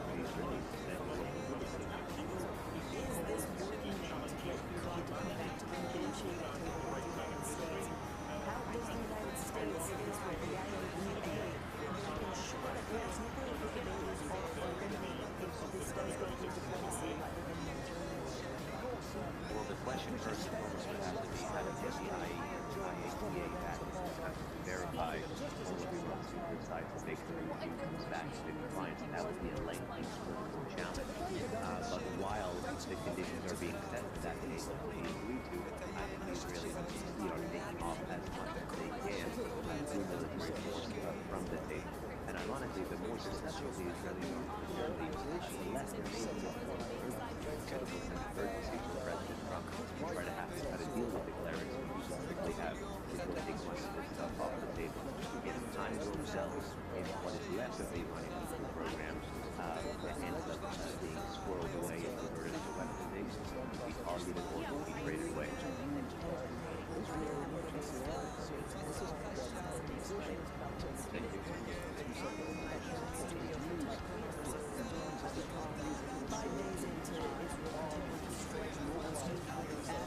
Does Israel have the capabilities to destroy the decent underground That's a big question. And that is going to lead to the issue of independence because not only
Samuels began his career working for Atlantic Records. He reportedly helped to break Estelle global with her multi-million-selling hit American Fool. At 11 Samuels has signed a network of acts including Clay David and Spiller for North America, and Sinead O'Connor and Estelle on global deals. Amazing as it might sound, Samuels has also had a long career in the British anti-racist movement. He was actually a founder of the Love Music Hate Racism campaign. Here he is discussing his role in the anti-racist movement.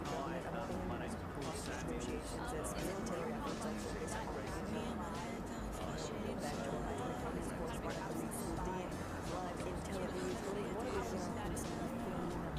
Hostages.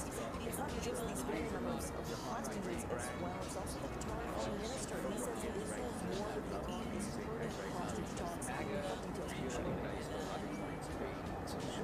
Exactly. So the Qatari foreign minister spoke today to the media and said that the different parties in the region are working to de-escalate the situation between Israel and Iran. He is calling also the Israeli attacks in Iran an aggression against Iran, and he is saying that to stop the escalation against Iran, which is delaying a ceasefire agreement in Gaza. He is talking about efforts that the Qatari and the other mediators are working on to reach some sort of a deal between Israel and Hamas to free hostages. And we heard also the Prime Minister speak about this in the last couple of days, indicated press conference yesterday, that there is some sort of a window of opportunity to reach a deal with some sort of flexibility from the Israeli side, which is the reports at least are talking about this flexibility in terms of the timing when the hostages would be freed. Now, over the last proposal by Seafood Conversation to the Middle East was to go for a temporary ceasefire for 60 days. Hamas is saying we have guarantees and we want also the hostages to be freed only, all of them only the 60th day. We want to guarantee for Hamas that Israel will actually ceasefire for at least 60 days. And that's also besides the guarantees that they're seeking from the American. The Israeli side is saying we want to see the hostages being freed on the first week. So 5 hostages this may be the first day, and the other 5 on the 5th day or the 7th day. This is what the Israelis have been demanding. Hamas said no. Now the Israeli delegation is apparently having some flexibility from the Israeli government staff that we agreed that the rest of the hostages, specifically 2 hostages, 8 on the first day, others 2 on the 30th day, or some sort of delay for the release of the hostages. Now we still don't know whether that will make any breakthrough in the talks or not, but this is the current development that we have. The families of the hostages are saying that the last escalation with Iran should not make the government forget about the hostages. They're repeating their demands to go for a comprehensive deal to free all the hostages that wants not to agree on the ceasefire. That would also include the end of the war. They are citing the fact that the Middle East will focus in Iraq right now, so that would be the also end the war in Gaza and free all the hostages at once. So these are the demands from the families of the hostages, which are understandable, of course, but for now the Israeli government is still sticking to the West Coast line until there is ceasefire without guarantees for a permanent ceasefire.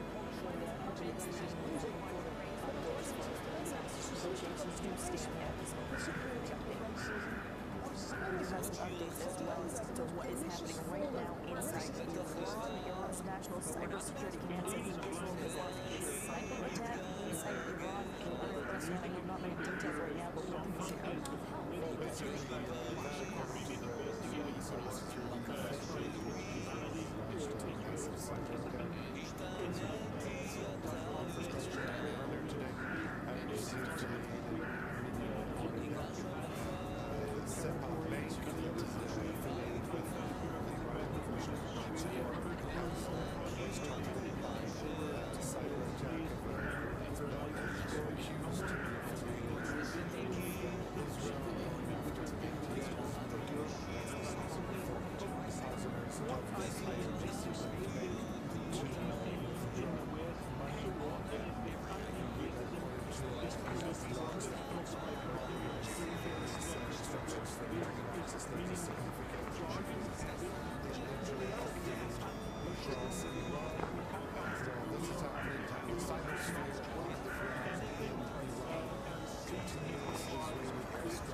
I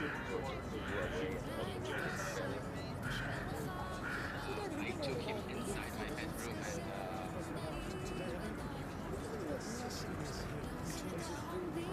for a minute, and then I heard screaming from the staircase because some of the apartments didn't have a station. I went outside, I went barefoot, all my feet are blood and all the glasses that were all burst.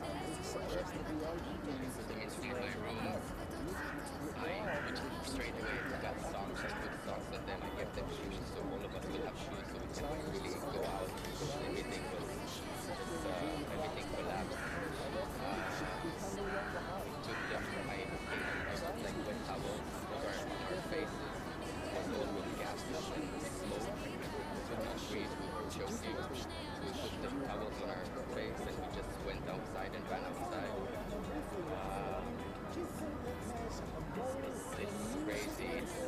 You know, you see it only in the movies, but this really happened. The whole building, you can see not much is left. Luckily, everybody was in a safe zone except these two guys that my neighbors that I brought in here. They're in hospital, they're okay. They're walking, they're talking. And it's just a crazy experience.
So it's slowly, but it's happening. You know, because it's chaos. For me, for example, we have 3 buildings or not. You cannot live in these buildings anymore. But they evacuated a lot of residents from near areas, and people who were their windows got broken. And also they can't live there. So there's a lot of people who need information and need their help and staff. So it takes some time, but they're taking care of it. Today I went back to the scene and the Iranians went in the apartment to take care and to see how to help me. So it's just slow, but at least it's working. You know, the city of Tel Aviv, there's so many one armed organizations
Such is the scale of the devastation, we often fail to tell the story of those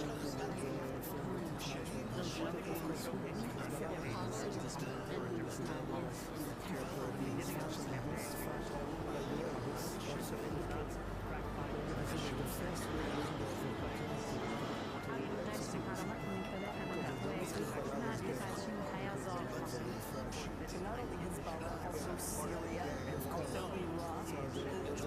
أنا اسمي وردة صلاح وجدي بعمري 31 سنة ولدت في مدينة خان يونس مواليد ال94 والدي كان بيشتغل شغل حر عنده مصنع حديد مستخدم للبيع.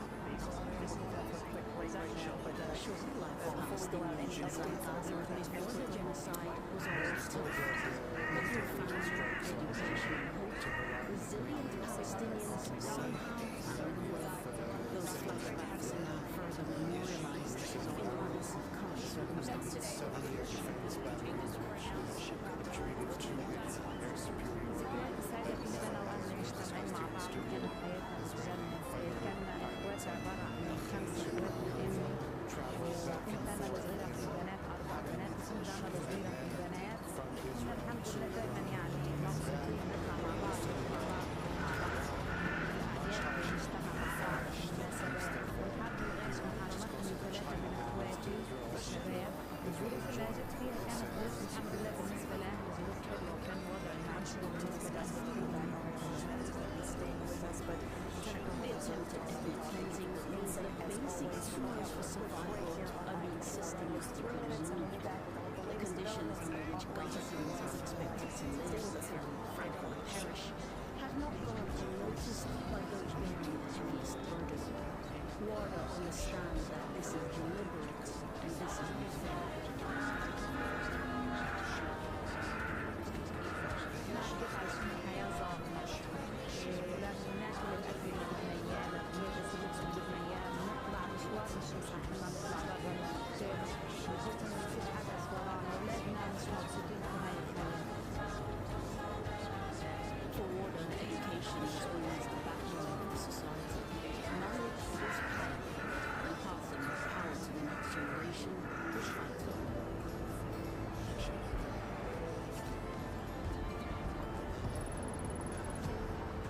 درست في الكلية الجامعية للعلوم التطبيقية دبلوم تخصص تعليم أساسي، وكانت في أيام الجامعة ما بتتعوضش يعني كنا نطلع ننزل ونشوف ناس ونتعرف على ناس جدد في الحياة. كانت علاقة بالنسبة لي كافية ومهمة على صوت الأجيال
These ones of the catastrophe carries on, create getting something from nothing, and the prospect of experiencing different things was different dependent. שזה בעיקר זה אחד קודם כל זה קטסטרופה אחת גדולה, אני חייבת לומר.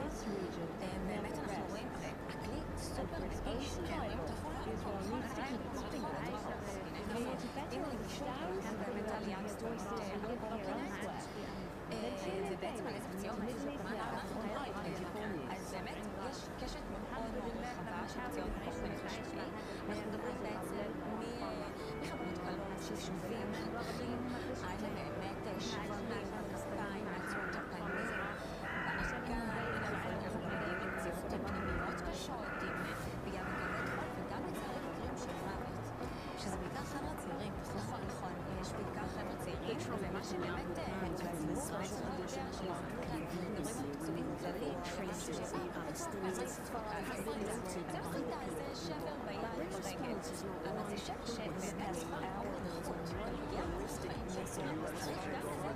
שבאמת אז זה פעם מעניין אותי אחרי שכבר מגיעים לחולים, אחרי שהם עוברים מבינים וזה קורה שזה זמן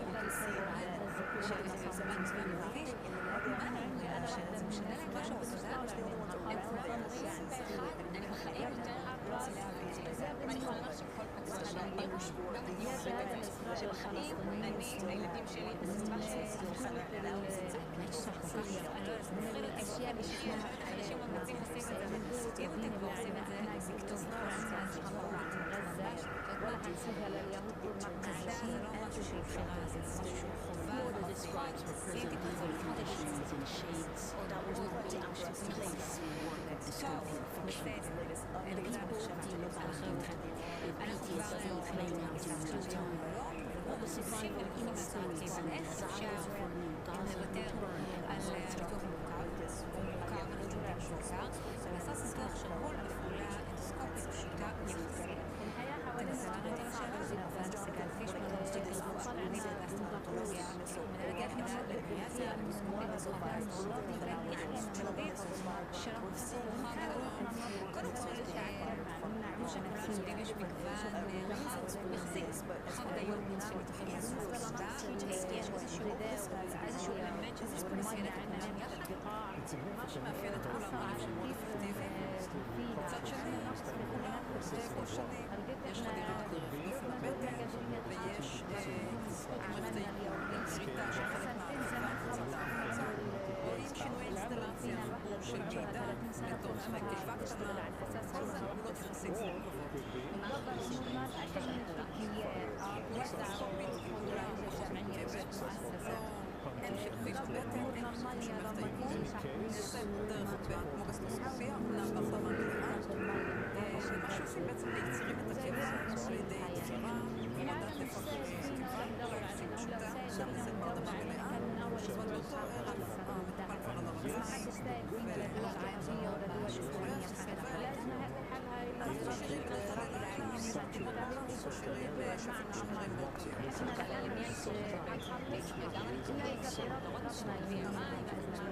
אז אין ניתוח בריאטרי של 100 קילו זה פתיע של 30 קילו זה משהו שבתוסף לה זה מיועד לאנשים עם מחלת השמנה היא פחות גדולה זאת אומרת BMI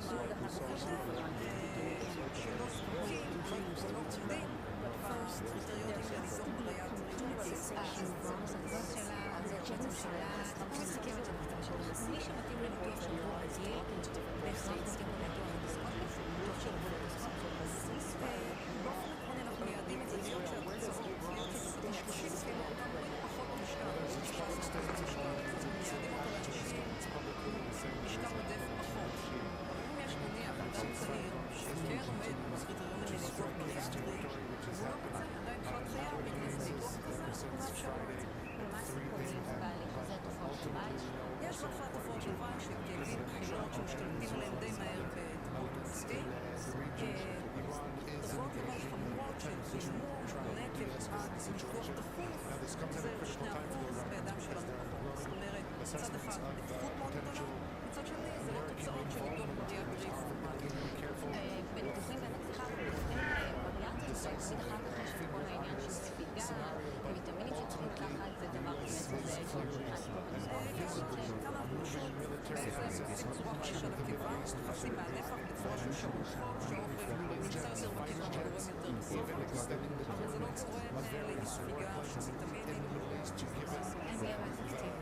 עכשיו, למה הניתוח אנדוסקופי טוב יותר, נכון יותר, יעיל יותר אולי במידה מסוימת? האם בכך עדיף אופציה של זריקות? בוא נגיד שהתחום לעשות באינבסטמנט של אנשים, אותם אנשים שעדיין לא מגיעים לסף של ניתוח בריאטרי או לא רוצים. מצד אחד יש את הזריקות שהן אפקטיביות, אבל יש בהן הרבה תופעות לוואי, סיכון שהוא כל הזמן נמשך.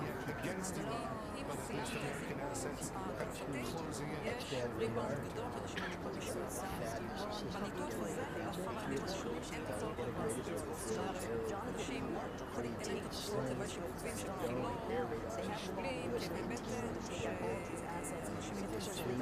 יש אנשים שמתאימים לזה, יש אנשים שמתאימים לזה, ויש אנשים שאנחנו יכולים לשלב את שני הדברים ולהשיג תוצאות. ושאלות ושאלות, כמה זמן מחזיק מעמד ניתוח כזה? תראו, הניתוח הזה לפי הספרות לפחות 3 שנים. הקיבה מתמתחת, דברים, היום כל מה שבא אני אומרת, אני לא יכולה לתת לך ערבות שהדברים נשארים, זה נופל עם זה. אנחנו מקווים שבשלוש שנים האלה אנשים נכנסים לאורח חיים בריא יותר, הרגלי אכילה נכונים יותר, וככה הם ימשכו תוצאות האמת שהתכוונתי לשאול אתכם על הניתוח הזה, תוצאותיו מצליחים, אז נשמע שהם מתהפכים כך או כך אחרי תקופה. יש אנשים שבאים עם משקל מאוד גדול, בכל זאת עושים את הפסיכולוגיה הזאת. ואם הם מאוזנים, בהחלט אפשר לפתוח את הדברים, ספריים, וללכת לניתוח רגיל, והתוצאות של הניתוח הזה, עם הזמן, בשנים, כנראה נשארות. לצד זה אני אגיד שגם ניתוחים בריאטריים שהם מוצמדים יותר, כאשר ב8 שנים, גם זה נשמע כי השמנה זה מחלה כרונית.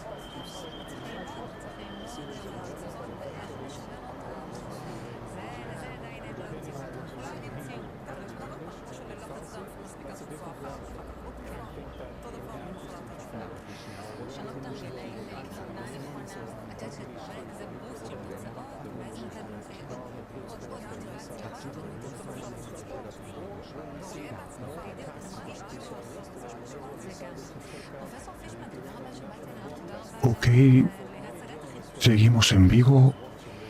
Vamos a dar las últimas informaciones. Parece ser que, según en varios medios, por ejemplo en ABC News, los funcionarios estadounidenses señalan que en las próximas 24 a 48 horas son críticas en la decisión de Estados Unidos de acercarse a una solución diplomática o militar. Los funcionarios estadounidenses estiman que esta semana se llevará a cabo una reunión de alto nivel con el enviado Witkoff y el vicepresidente Vance con un iraní. Acá dice que si Irán regresa a las negociaciones y acepta abandonar su enriquecimiento de uranio, los funcionarios estadounidenses creen que una reunión de alto nivel encabezada por el enviado especial Steven Witkoff y potencialmente el vicepresidente J.D. Vance tendría lugar esta misma semana.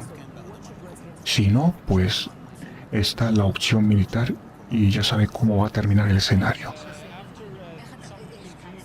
Entonces, como pueden ver, parece ser que esto va a ser o a producirse en las próximas 24 o 48 horas, por lo visto. De hecho,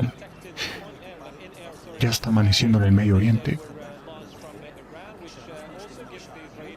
Ya ha amanecido en el Medio Oriente y parece ser que hay que esperar dentro de las 24 horas a 48 horas. Vamos a ver qué puede pasar. ¿Qué puede pasar con el tema de Irán? Si Irán tomará una decisión o habrá un conflicto militar. De hecho, comunicaciones por radiofrecuencia sugieren que 2 bombarderos furtivos B-2 de la Fuerza Aérea de Estados Unidos están actualmente en el aire. Lo que sugiere que están esperando las órdenes las órdenes finales, de hecho las últimas órdenes de Trump. Trump tendrá la última palabra. Si atacará a Irán o va a intentar negociar con Irán. Pero vuelvo y repito que Israel no está de acuerdo, obviamente no está de acuerdo en hacer negociaciones con Irán. Israel quiere ya eliminar al régimen de los ayatolá, el régimen iraní, por lo que obviamente hay varias divisiones que creo que va a ser muy complicado. De hecho, acá lo último que Israel atacó la Universidad Imam Hossein del este en Teherán. Las calles de Teherán están vacías, o sea, muchos ya han abandonado la capital.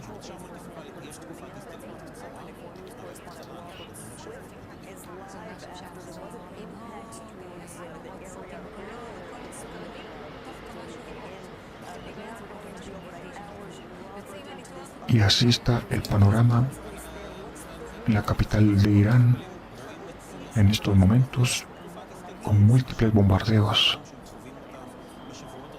que han sucedido.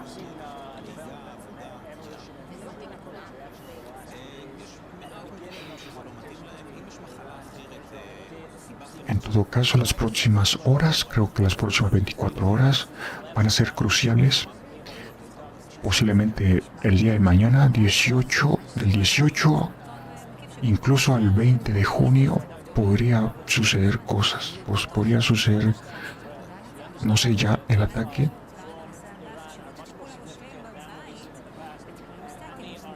Y curiosamente ya nos acercamos al solsticio de verano. Solsticio de verano, que creo que es el 21. No sé, dije que los próximos 24 a 48 horas puede tomarse la decisión final. Pero por ahora creo que se está intentando todo para convencer a Irán o incluso convencer de que va a abandonar por completo el enriquecimiento de uranio. Quién sabe si lo va a cumplir o no sé si Israel estará de acuerdo. Pero el caso es que hay mucha expectativa e incertidumbre de lo que pueda suceder en las próximas horas. Como pueden ver, ya amaneció en el Medio Oriente, ya es de día.